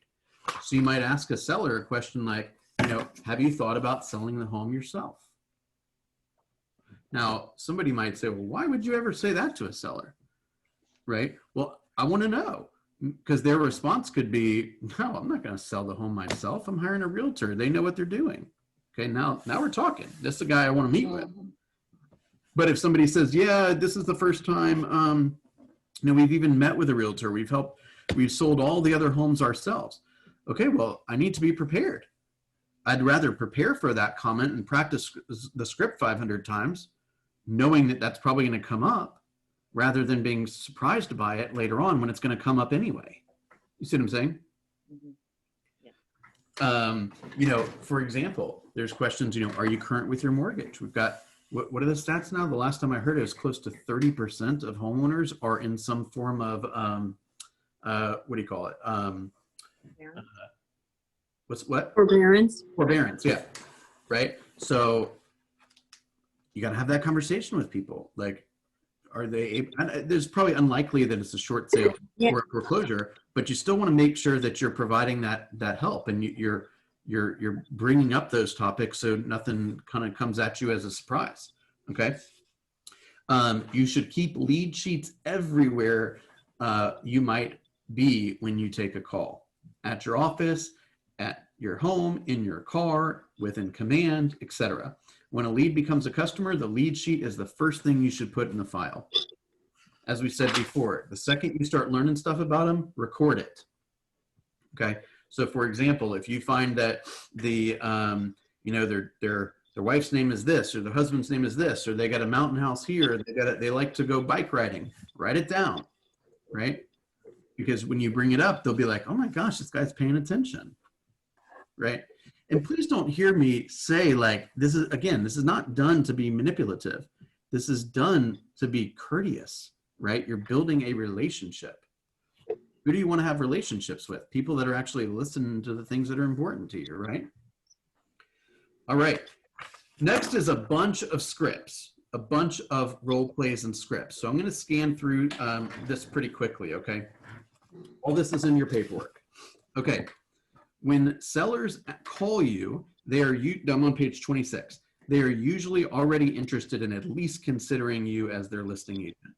You ask pre-qualification questions to find out if they're financially able to sell and if they are sufficiently motivated to sell, and if you'll be able to work with them. I like the way that's worded. Building a relationship with sellers entails building trust and rapport and gathering as much information about them as possible. Okay, going through pre-qualification questions makes it easier to ask for an appointment because the appointment is the next natural step in the conversation. Okay. By the way, that should tell you that if you feel like it's a bit awkward or premature to ask for the appointment, it's probably a good indication you haven't asked enough questions. Make sense? Okay. We always want to know where the business is coming from. Okay. So for example, are you getting a lot of business from open houses or from referrals or from cold calling or marketing or Facebook or something like that? So if you get a call from somebody you're unfamiliar with, hey, how did you find out about me? Right? How'd you get my number? Clearly, if the lead can't, hopefully this doesn't need to be said, but if you get a referral, you should not even blink before you call the referral source and thank them. Okay? You need a system to reward the referral. Do not reward the referral when it closes. I mean, you could reward the referral source when it closes, but that should not be the first time they're rewarded. You don't want to reward them when the lead turns out to be successful. You want to reward the behavior. The behavior is the introduction. Make sense? Yes. Okay. This talks a lot about this idea of like getting phone numbers and email addresses and stuff as if it's really hard. I really haven't encountered a whole lot of that, right? Most of the time they're calling you or that you got their email or something like that. There's a lot of stuff in here basically that you might have to like almost barter for the information. So like if you're lacking their cell phone number, then maybe you could offer to text them the link for your mobile app. Well, they're going to have to give you their cell phone number to receive a text. Right? Or if you're lacking their email, you say, hey, I'll email you this particular report, or I'll email you the contact information of a lender. What is your email address? Right? So if you're lacking a piece of information, use that as a way to get, or to offer something that they've expressed interest in. Make sense? Yes. Okay. You want to find out their motivation for selling clearly. You want to always be listening to see if there's another opportunity for a transaction. So for example, if somebody is selling their home in Roswell, let's say, and moving to Kansas City, you might ask a question. So, do you have a relationship with an agent in Kansas City that would be helping you with the purchase? A lot of times the answer is no, right? Say, listen, we've got a nationwide referral network. I'd be happy to connect you with one or multiple agents in that area that you can interview and make sure you find a perfect match. What particular part of Kansas City are you moving to? Right? You call up by the way, you don't have to send it to KW, but I generally would send it to KW because I know those agents believe in what I believe in and they value what I value and they have access to the tech like I do. And I can call up the team leader, the DOFI, and say, hey, I'm looking for, no offense, I'm not looking necessarily for the person on desk duty. I'm looking for a great agent, right? I'm looking maybe for somebody that's been to Bold. I'm looking for somebody that's maybe been on the ALC. I want an awesome agent, not just the one who happened to sign up for today's slot. Make sense? By the way, how do you become an awesome agent? You study the contracts, you become helpful, right? You contribute, right? You make yourself impossible to be forgotten, right? when a team is looking to grow, a lot of times they come to me. They say, hey, you're the productivity coach. I'm looking for a star. Who's a star? I say, oh, this person's a star, right? If we don't know who you are, then ain't gonna be no opportunities coming to you. Make sense? Okay. How marketable is the home? We talked a little bit about this the other day. If the home is not very marketable, or it's got a bad location or poor condition or something like that, can you adjust your listing presentation to help them self-discover the work they will need to do to make the home valuable or marketable, right? So if every home in the neighborhood is updated and clean and sparkly, and they're all selling for 400, and your client's home hasn't been touched since it was built, you ain't gonna sell it for 400, right? So you may introduce some of that verbiage into your presentation that helps them understand the difference between how marketable their place is versus their competitions. Okay. What's the seller's financial situation? Be sure to communicate that you are looking out for their best interest and never be judgmental, right? I want to make sure that I help you make the best financial decisions during this process. So I'd like to ask you a couple of questions. You know, how much do you owe on your mortgage, right? Are you current on your payments? If I just come out of the gates and saying, hey, are you behind on your payments? That's abrasive, right? They need to understand why communicating the truth to you is valuable to them. Make sense? Yeah. Okay, asking for the appointment doesn't have to be a big production. Just ask for it. Okay. This is a couple phrases. I'd like to set an appointment to meet with you for a complimentary consultation that'll last about 30 minutes to an hour. I'll walk you through the home selling process, and you can provide all of your expectations and goals, and you'll have an opportunity to learn about what I offer, so we can get your home sold. What day and time would work better for you? Boom or boom. Now, there's a lot of this is a great script. Okay, let me dissect it for you a tiny bit. First of all, saying that it's complimentary is, again, a lot of people don't even know that we'll meet with you for free, right? So telling them it's complimentary is a relief sometimes. Okay, that will last 30 minutes to an hour. That means that you're not going to sit there and have a 3-hour listing presentation. Okay, listing presentation should not last 3 hours. I don't need to know every dollar that you've spent on your home in the course of a 3-hour walkthrough when you don't want to pay me, right? Or you're not realistic with price, or you're a jerk. Okay, let's get to the point. All right, so don't tell them, hey, our meeting will last about 30 to 45 minutes. Does that sound good for you? The truth of the matter is they want to know how long you're going to be at their house, right? They got a life too. Okay. The other great thing here is they use a lot of we language. So we can get your home sold. It's assumptive language, right? We're already a team. I haven't even met you yet. And we're talking about us, we, together, right? Our, these kind of words. I'd like to come over and meet with you to discuss this in more detail. What day is better for you, right? And when would be a good time for us to come out and get your home on the market? That's really assumptive. Okay, questions to ask buyers. Here's a. Let me just take a quick look at the chat.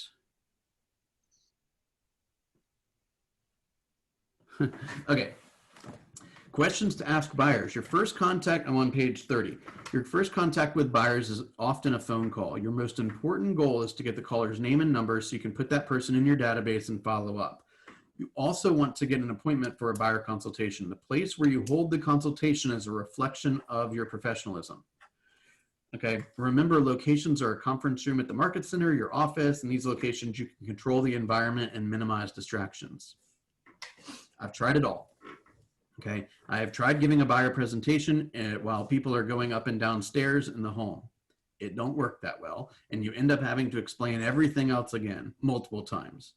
Okay, it's not unheard of for you to have a consultation around working together, and you can communicate to them that it will save you time and energy and often money by having a better understanding of how to support this person.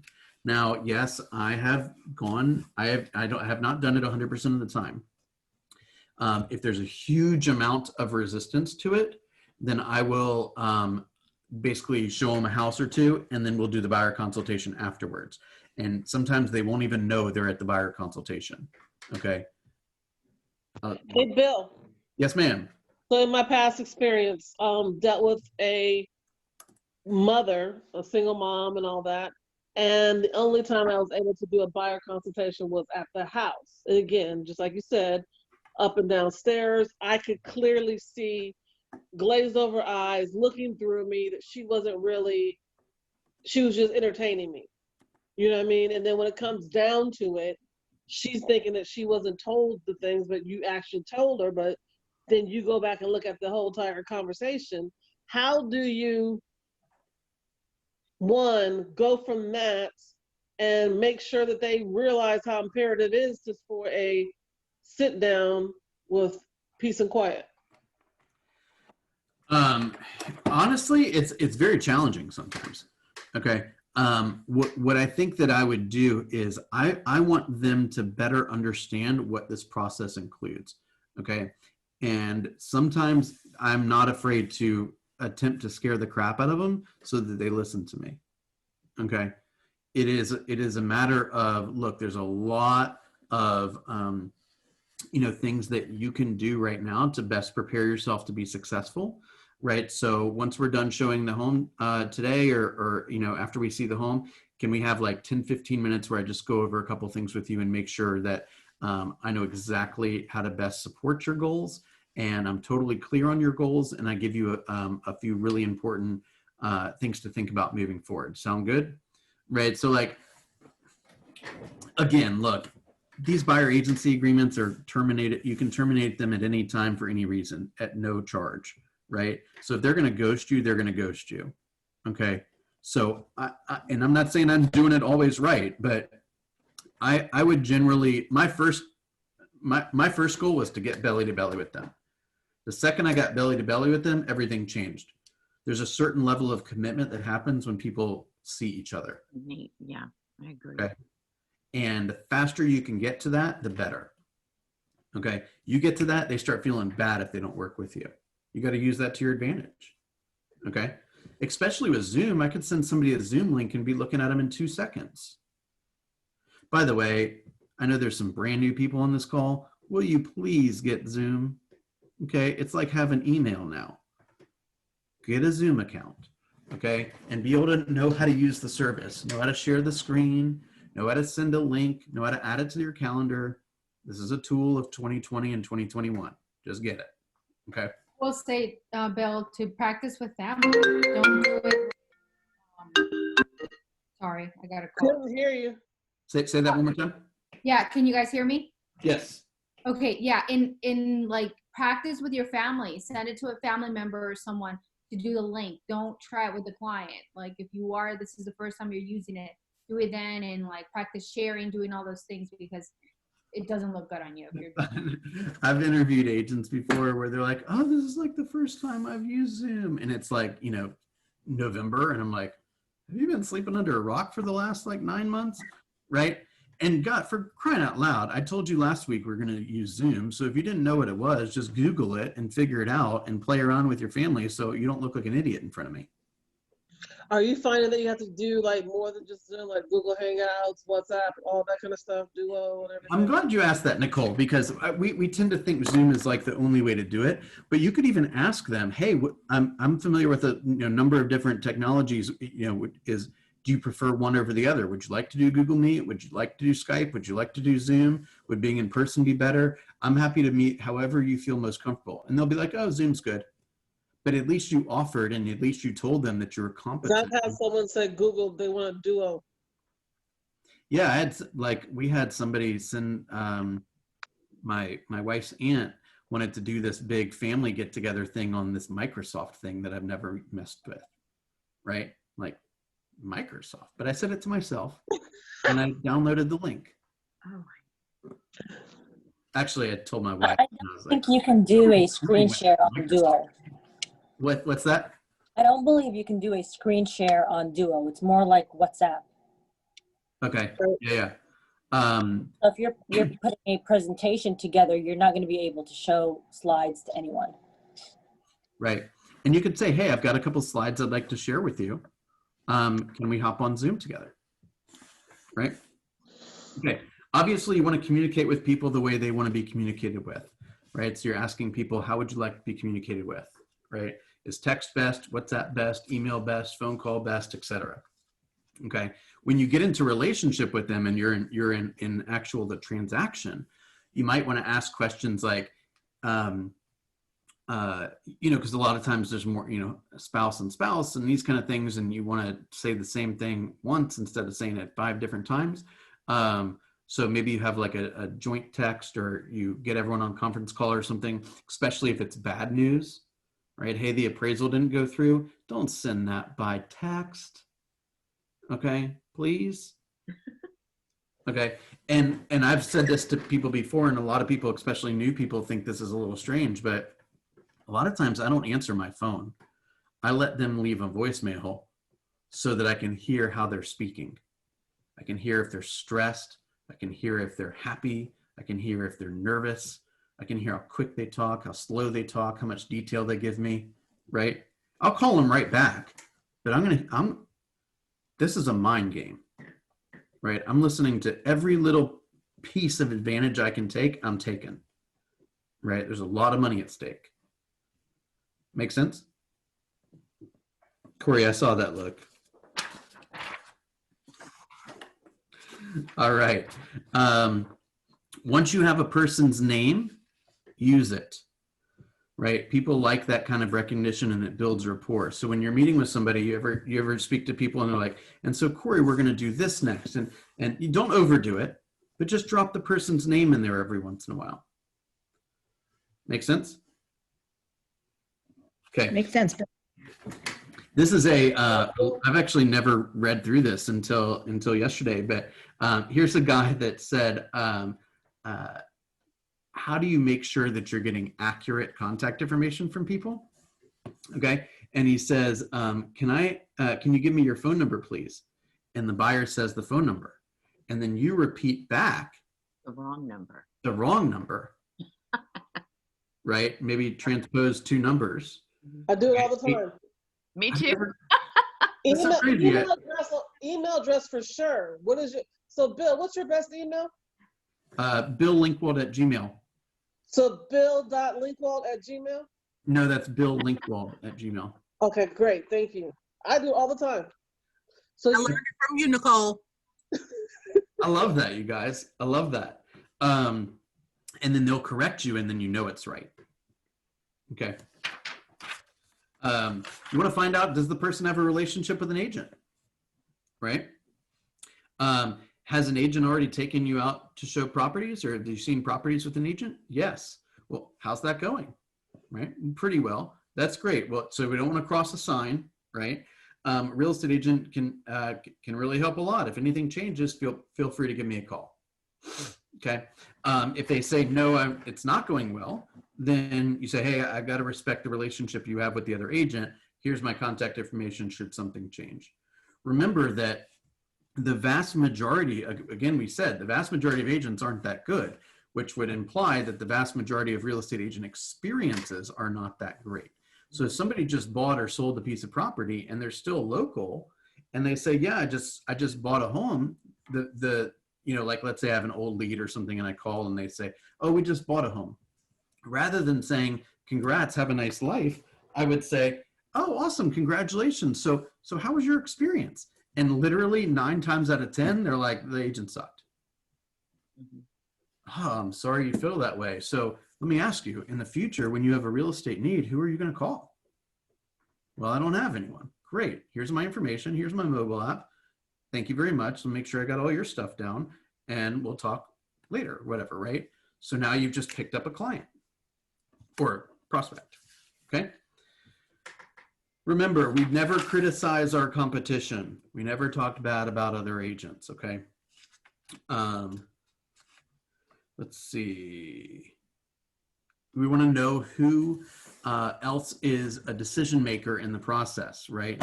So I've made the mistake before with thinking that the husband was the decision maker and dealing primarily with him, and I turned out I was wrong.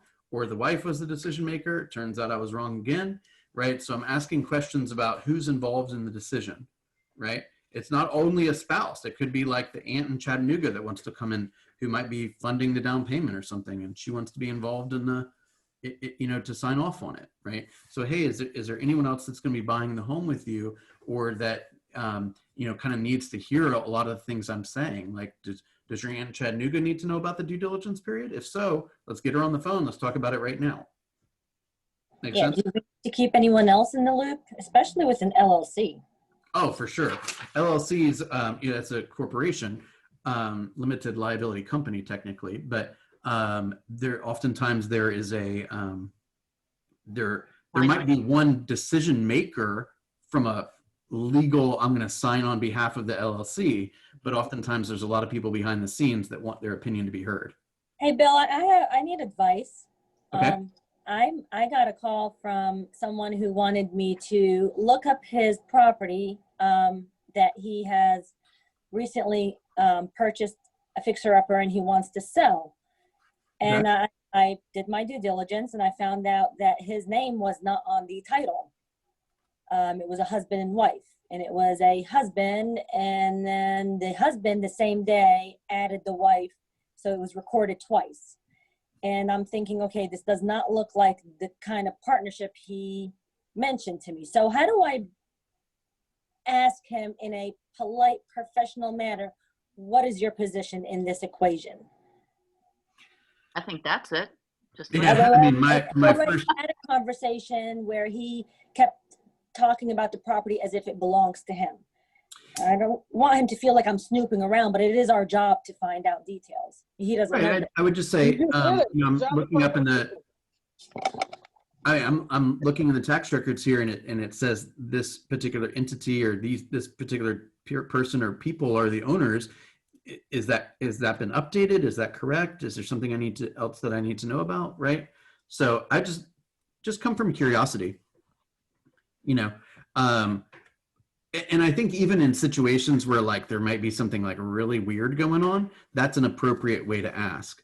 I mean, this didn't happen to me, but I'll tell you guys not a funny story, a pretty tragic story, unfortunately. But for those that have been at a closing table, you know, there's a document that the buyer is often asked to sign. It's called a name affidavit, right? Which says like, William Linkwald, William S. Linkwald, Bill Linkwald, Billy Linkwald, right? All the names that the world has determined that I've transacted business under or have credit in part of my credit report.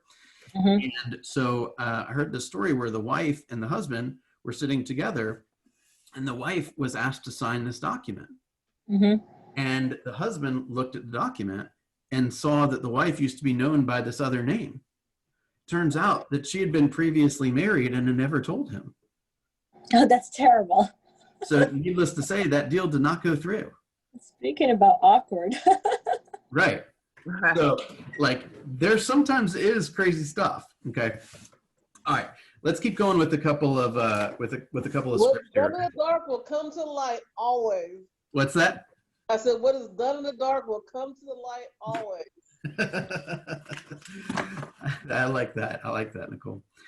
So remember that there are sometimes you have to be really sensitive around asking people questions about their family, right? You don't want to imply that, you know, men are only married to women, and, you know, that, you know, this type of person can't have a kid that looks like this and these kind of things, right? So you gotta find more delicate ways of asking those questions, like who will be living in the home, right? Then they'll tell you who's living in the home. Is it a woman, a man, a whatever, right? I'm not trying to be flippant here. I'm just like, that's our reality. We see that all the time, right? So who's going to be living in the home, right? So that's a better way of saying, hey, is your wife going to be here, or something like that, or how old are your kids, or any of that kind of thing, okay? Where is the buyer in the home search process? You need to know that stuff. So how long have you been looking for a home? What areas are you interested in? These are all very much open-ended questions. When do you need to be in your next home? What happens if you can't find a home to buy? Have you seen any houses that you like? Tell me about them. What prevented you from purchasing them, right? You want to know what their motivation is for buying, right? Are they pre-qualified? Okay, now I'm on page 36, okay? I might go just a few minutes beyond 3:30, so I get it if you need to take off. This will be recorded. I'm on page 36. Does the buyer need to sell a home in order to buy the next one? Right, we talked about the knock program. Here's a good line. Let's see. Do you have to sell your new home? Do you have to sell your current home before you buy the next one? Yes, we do. Have you talked with a real estate agent about selling your current home? No, not yet. We wanted to see what's available before we decide if we're really ready to move or if we're going to move. Okay, that's fine. I understand. Let me walk you through the home buying process. If we were to go out and look at homes tomorrow, and you found the perfect home and you told me you wanted to make an offer on it, subject to the sale of your house, with the market the way it is, in all likelihood, the seller would not accept a contingency because your house isn't even under contract. It's not even listed, right? So an important thing we need to think about is if we go out looking for homes, you have to realize that we're only doing it to see what you can get. You're not looking for the specific house, which can sometimes get kind of frustrating, right? You're future pacing the person. You're helping them put this experience, like kind of catapult them to the future to see how they would react to these things actually happening. Okay. You're not looking for the specific house, which can sometimes get kind of frustrating because if you do find the perfect house, chances are we're not gonna be able to get it. So you see, we're not really yet we're not ready yet in terms of having your house under contract. If we look at a couple of houses and you realize we can find what you're looking for, we really need to focus next on getting your home listed, right? So that comes from a very non-judgmental, very educational, informative stance to say, look, you're heading down a road that you're not going to be successful. So let me walk you through how that's going to play out, okay? And once your home is sold, we'll be able to negotiate much better on a new home because you're a much more desirable buyer. Okay. You ask about financing. I love this line. It says, will you be paying cash or getting a mortgage for your home? Somebody says, ooh, this person thinks I got cash, right? So I'm getting a mortgage. Great. Have you been pre-approved for a mortgage yet? Yes, that's great. Who are you working with, right? You want to make sure that this is a fine line you gotta play here, right? We're not supposed to just refer one name. You're supposed to recommend multiple names, right? You don't want them to think you're getting like a kickback or something like that, or you're only willing to work with a certain type of lender. But you want to help make sure that somebody understands the experience that they may put themselves under. So for example, if they're working with an internet lender, okay, and they're having a hard time getting what they need from the lender, or the lender's not willing to provide a loan estimate or calculate closing costs for them, or check the HOA details and these kind of things, it ain't gonna get any easier once you got deadlines and a contract, okay? So if you're a little iffy about working with this relationship on the front end, it ain't gonna get any better, okay? Generally, in my experience, the bigger the entity, the worse the service. The big banks where you got a 7-digit extension number from Seattle, good luck, okay? Okay, when there's 60-something offers, ain't nobody accepting an offer from Bank of America, okay? I want the lender to call the seller or the listing agent and say, hey, offer number 45 is the one you really need to pay attention to, because Bill's an awesome agent and Steve is an awesome borrower, and this thing is buttoned up, and if you want a slam dunk, you need to pick offer number 45. Let me tell you, I've already looked this guy up and down. There ain't no problems. I'll see you at closing. See what I'm saying? Rebecca, great point. If you work with a local lender like Shelter, their appraisers are local. They're not going to send somebody that lives in Stockbridge to appraise a home in East Cobb where they don't know the difference between Pope and Walton, and the other schools that aren't quite as popular. Let's put it that way. Make sense? Okay. Yes. All right. Remember that whatever the lender says the borrower can qualify for, in my opinion, is just the first of two questions. I get it that you can borrow 300,000, but I want to make sure you're comfortable with the monthly requirement that $300,000 is going to require, right? So when somebody comes back and says, okay, I'm good up to 300, I'll just ask that extra question and say, hey, oftentimes it's important that you understand what the monthly payment would be on that. Did you guys discuss that? Right, so you just ask that extra question because that makes them trust you more because you're not trying to squeeze out every dollar you can get from their budget. You're saying, look, if you're not comfortable with what the bank, what's required of a $300,000 loan, then would you be comfortable at 280? Let's look at that. No big deal. I don't want you to buy a home you can't afford. I don't want you to buy a dump. I want a long-term relationship with you, right? Our checks are big, but they're not big enough that we can screw people over. I want a bunch of checks. Was that Cynthia? Yes. What I was gonna say when you, the way I put it when I'm talking about that, I was like, I don't want to know like how much you're qualified. So I want to know how much you can afford. I also tell them as like, look, buying a house is gonna change a lot of stuff that you like your day to day. I said, and you think you're gonna be able to like make adjustments, but your habits don't change. You might make adjustments a month, 2 months, that's it. But then you'll go back to if pre-COVID, like if you went out like movies or dinner or all these other things, you're going to want to continue that. The house is not going to change. So you got to make sure that you also have money for those activities you like doing. And so that also like helps and say, man, I thought like I really wanted to go this high, but that makes sense because they're not thinking about all that. That's right. That's right. And oftentimes oftentimes buying a home for somebody is one of their first, this is a strange way of saying it, but it's kind of one of their first adult moves, right? It's like one of the first adult things they've done. So like maybe you also need to hire a CPA now that you're not used to paying for. You need to hire a estate planner, or get a will, or have life insurance, and these kind of things that will add additional expenditures to your budget because you need to protect the asset that you just worked hard to buy, right? Okay. Again, is there anyone else that will be involved in the home buying decision?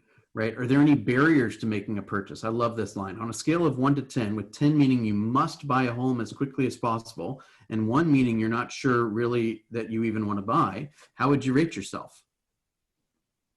Right? Oh, well, I'm a 6. Awesome. So what would it take for you to become a 10? That right there, my friends, will tell you everything you need to know. Oh, I'm not sure how the money's going to work out. Oh, okay. Well, let's get you some lending questions answered, right? Oh, I'm scared about the appraisal. I'm scared about the inspection. Okay, great. Let's talk all that through. Let's calm you down. Let's walk it step by step. No big deal, right? So I love asking that question. It's like when there's a question on the seller intake sheet that I use that says, you know, on a scale of 1 to 10, how would you rate your property? Oh, I'm an 8. So great. So thanks for sharing that. What would make it a 10? Well, if I took down all the wallpaper and repaired the broken fence and installed stainless steel appliances, then it would be a 10. That's brilliant. You see what I'm saying? Oh, yeah. And so therefore we know that because their home is an 8 and not a 10, then they can't get a 10 price. Make sense? So they're telling you what's wrong, right? I mean, that is, you know, I've used that type of language when helping, you know, recruiting and things like that too, is I'm looking for a pain point so I can provide a solution, right? If I ask you enough questions, you will complain about something. I've talked to thousands of agents and every one of them did, okay? Something is going on at your brokerage that you don't like. I just need to figure out what it is and show you that it doesn't have to be that way. Yeah, but even if they don't complain, you can read between the lines and see where the frustration falls. If they're on the phone with you more than 15 minutes, you know they're looking for answers. Oh, for sure. For sure. Right. Half the time they'll be like, well, I'm in the middle of a meeting. I say, oh, I just got one question for you. Next thing you know, you've been on the phone with them for 30 minutes. Yeah, They got I remember when I spoke to you once, it was like the beginning of COVID and I had nothing else to do. I was just pacing the house and then I realized that we were on the phone for longer than an hour and I even thanked you for listening to me. Yeah. I didn't even know I needed to vent. I'm glad you shared that, because that is that was like COVID times. Okay, everyone's in their house. Like some people were like, oh, I'm taking the next month off. I'm like, dude, I'm going to call everyone I've ever talked to because they're going to answer the phone. I was working overtime. You guys gave me, you and Aubrey said, everybody's home, call. Don't ask for business, just check in on them. And that's actually done wonders for me. Care call. It's helped you. We're not trying to get people. I love you guys. we're getting people to be open to learning about the KW opportunity, not because it's good for us, but because it's good for you, right? If it wasn't a win for you, then you wouldn't bother. Like, if you're not winning, we're definitely not winning. Make sense? It's a win-win. There you go. There you go.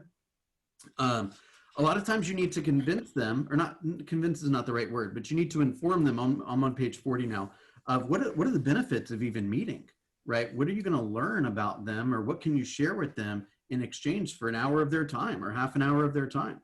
Okay. You'll also be able to answer their questions. You'll let them know how you work, and you'll educate them on the current market conditions as well as the home buying process. I love, I've heard Aubrey say this line a lot. He says, look, there's a lot of information out there and a lot of misinformation out there. And I just want to make sure that it's really, really critical that you make a great choice and you really understand the risk involved in being successful in this marketplace. So when's a good time to review the process with you to make sure that you're in good hands, or to make sure this is a 10+ experience for you, something like that. Make sense? Line 41 or page 41, when you're getting incoming sign calls and it's talking about like, hey, I'm calling about the house at 123 Main Street. How much does it cost? You don't get those calls so much anymore because it's so easy to find that stuff online. They don't need to call you. But you don't want to, how do I say this? It's not that you don't want to answer their question directly, but you don't want to take too much information. You don't want to give them too much information, right? Because if you say, hey, it's a 450, click. Well, I can only go up to 400. Well, damn, I didn't get even a chance to talk to you, right? So, hey, that's a great house. We're getting lots of calls on it. Hey, as I'm pulling it up on my computer, tell me, what is it about the house that caught your eye?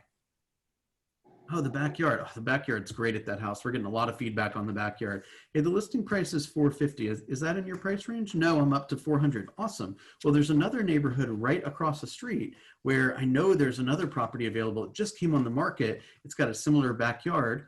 Would you like some more information about that one? Right? Well, how do you know that that's happening? You know it because you know the inventory, right? And you've made a commitment to knowing the inventory. Right? I think I mentioned this last time.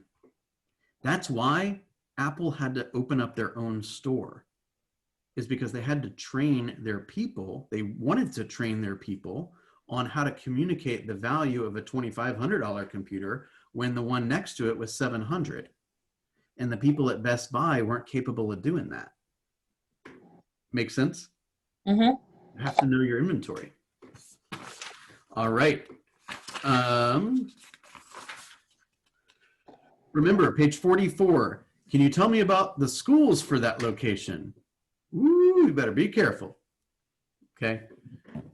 Don't give them opinions, give them resources. Okay.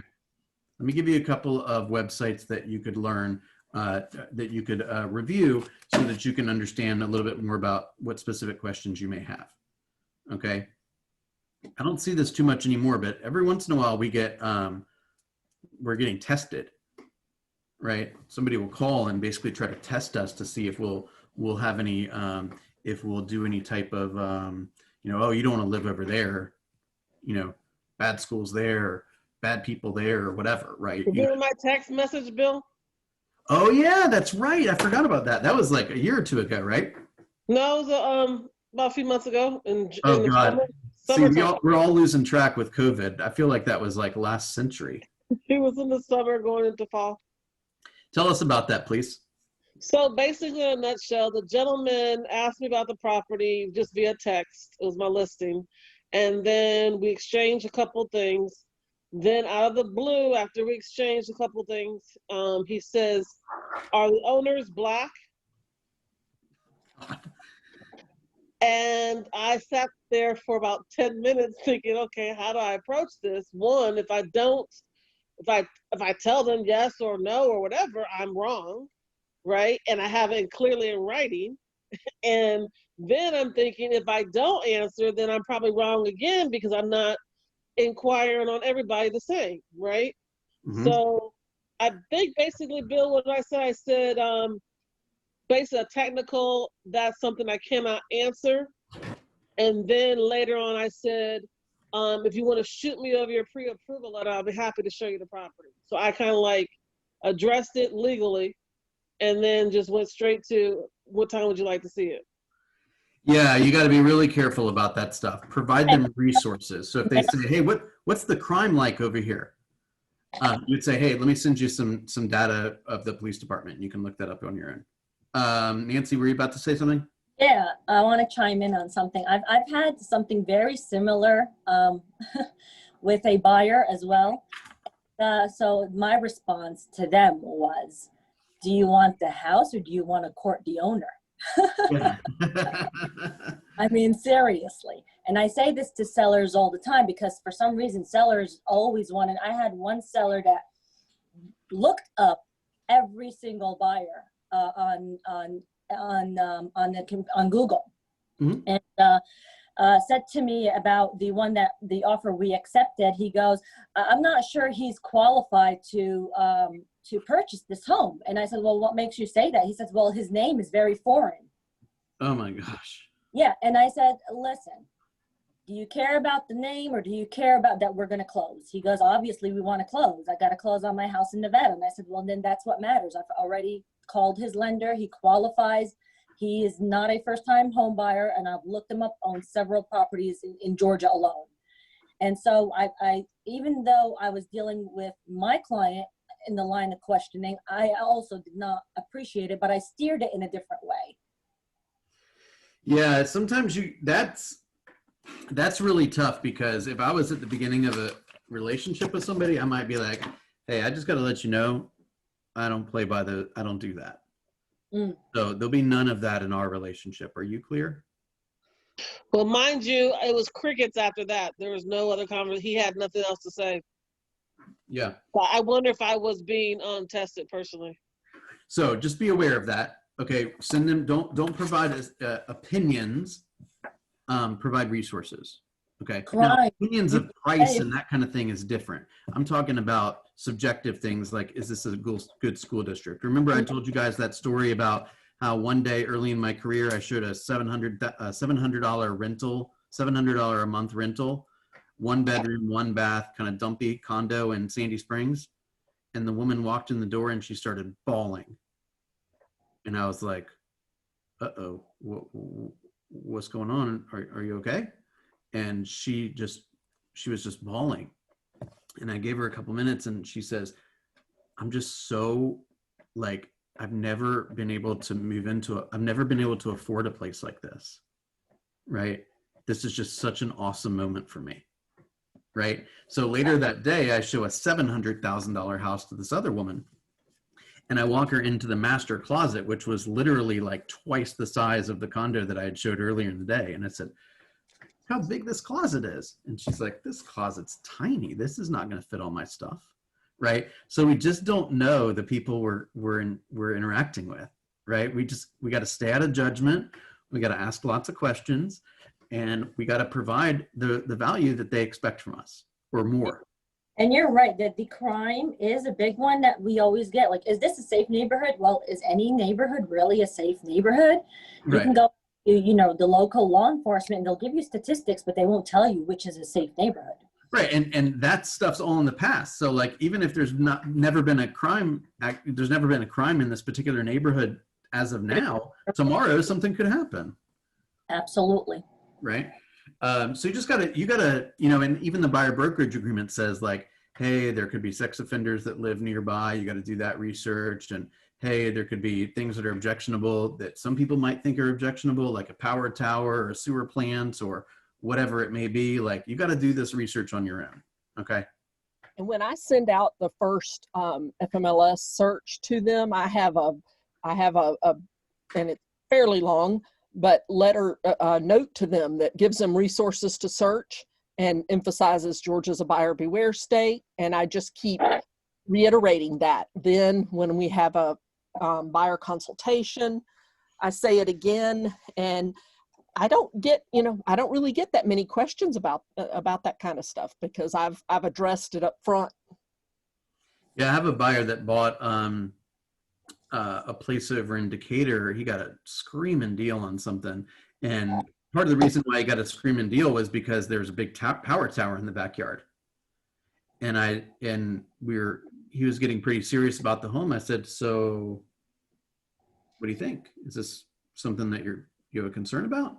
He's like, no, man, I'm a cross-country runner. This is perfect. Okay.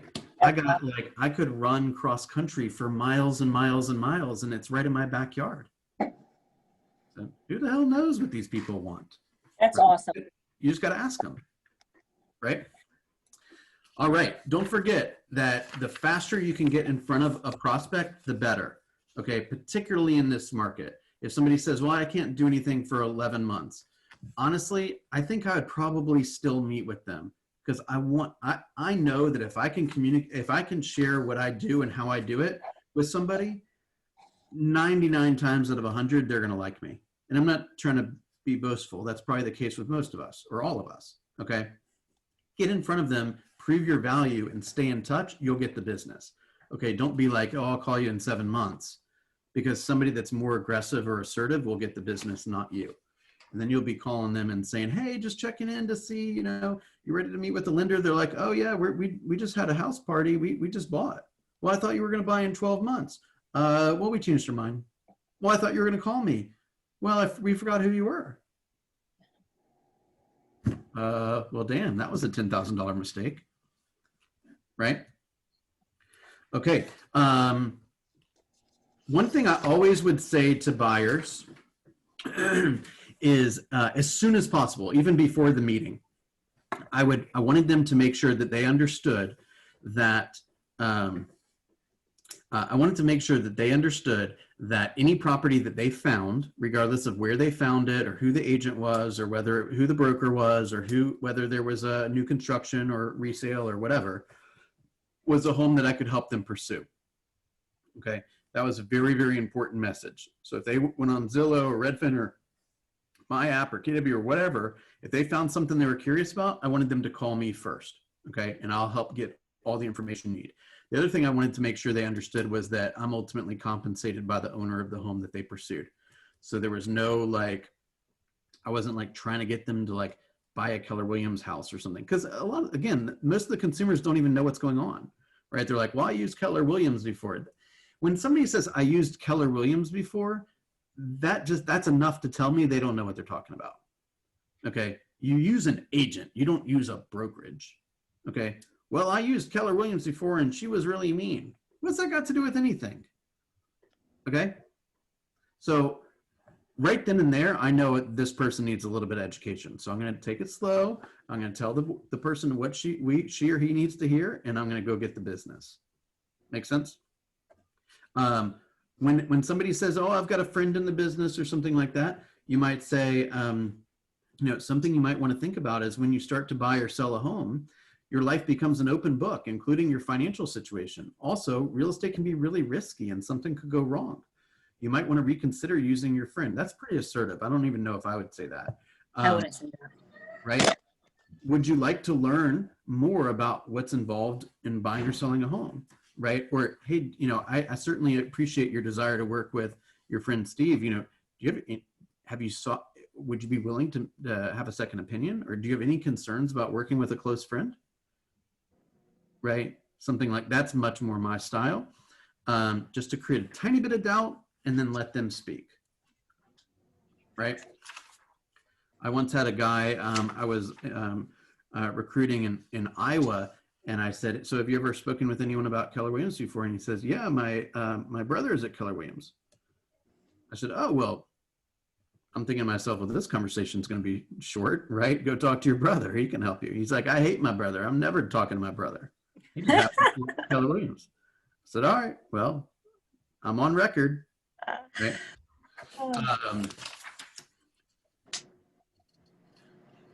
All right. There's a section on page 51 about classifying your leads. We talked a little bit about that. That's basically around trying to give, just not giving more preferential treatment to people that want to buy or sell sooner. It's just having an awareness of it, right? So like in the pipeline, I suggest, let's say if they're going to transact in the next 60 days, they're a 10. If they're going to transact in 60 to 120 days, they're a 9. 120 days to 180 days. I know it's not an exact science. S's, calm down. It's rough. It's an estimate. Okay. Maybe they're an 8. And if they're going to transact from 6 to 12 months from now, maybe they're a 7. And it's a living document. So as new leads are coming in, as old leads drop off, as people ghost you, as things change, they move up, they move back, you're constantly evaluating who needs your most focused attention. Okay. And then we talked a little bit about people to avoid. We talked about this at the beginning, right? What are your standards, right? Are you willing to go to, what if somebody sells a home in Roswell and wants to move to McDonough? Like, I got nothing bad to say about McDonough. I'm just going to tell you, I've lived here almost my entire life and I've never been to McDonough. I've never driven through it. I've never stopped there. I've never been. Okay, I cannot look you in the face and pretend that I know what's going on in the real estate market in McDonough. And a paycheck, the potential for a paycheck is not big enough for me to go back on my ethical commitment. Okay. So you have to make a decision, not only an ethical decision, but a business decision on whether you want to service that type of opportunity if it's outside of your realm. I know the state of Georgia says it's cool, but I'm not going to do that. Make sense? Remember that we always want to let our people know what's going to happen next. When they know what's going to happen next, it's kind of like you ever done like a trust walk with somebody and you're like, okay, lower your head, take a step to the right, okay, bend over, right? When they know what's happening next, they're not shocked and they feel like they're being taken care of. And we know from assessing the personalities how important that is, okay? All right, I've gone way over. I am grateful for most of you staying on. Is there any questions or things that were unclear? Oh, thank you so much. I think you highlighted stuff that we already know. We just got to remind ourselves of how to communicate to the leads. Yeah. Thank you. The biggest question is you got to figure out what the person wants and how to serve them, right? We're service providers. I've just one more quick soapbox. Like somebody would say, well, who's your biggest competition? And most of us would probably say, oh, it's this other agent, or, oh, it's myself, right? Those are typical answers. I would tell you that your biggest competition could be the Ritz-Carlton or Amazon or something like that, right? We're service providers, they're service providers. We've conditioned ourselves to click one button and to have whatever we want at our doorstep in 2 days. Right? My biggest competition is the coworker or the next door neighbor that decides after you've been interviewed, hey, how about you check out my friend? Yeah, right. So you want to make it so they wouldn't even dare consider that, right? The bottom line, guys, is ask for the business. If you don't ask for the business, you ain't going to get it, okay? If you ask for the business, 75% of the time, you're going to get it. Probably. All these are recorded. Where are they going to be? Are you talking to me? Yeah, where are all these located after the class? We got one more class, so if we wanted to go back to the other class. I do not know that. Mel, are you there? Or Lucy, are you there? I don't know exactly, but we'll Yes, make we sure have that these everyone that, on a YouTube page that Melody can send the link to. Okay, cool. Thank you. So likely everyone that's been participating in the course, that's been registered, we will send out private YouTube links and all that stuff so that you can go back and cross-reference this. Guys, again, I apologize for the time switch yesterday. I appreciate you being able to join me on short notice. I hope everyone has an awesome holiday and is gearing up for 2021. I'm here to help you at any time. So go get them. Thank you. Thank you. Thank you. Bye, Bill. Bye. Thanks, Bill. Bye. Thank you, Bill.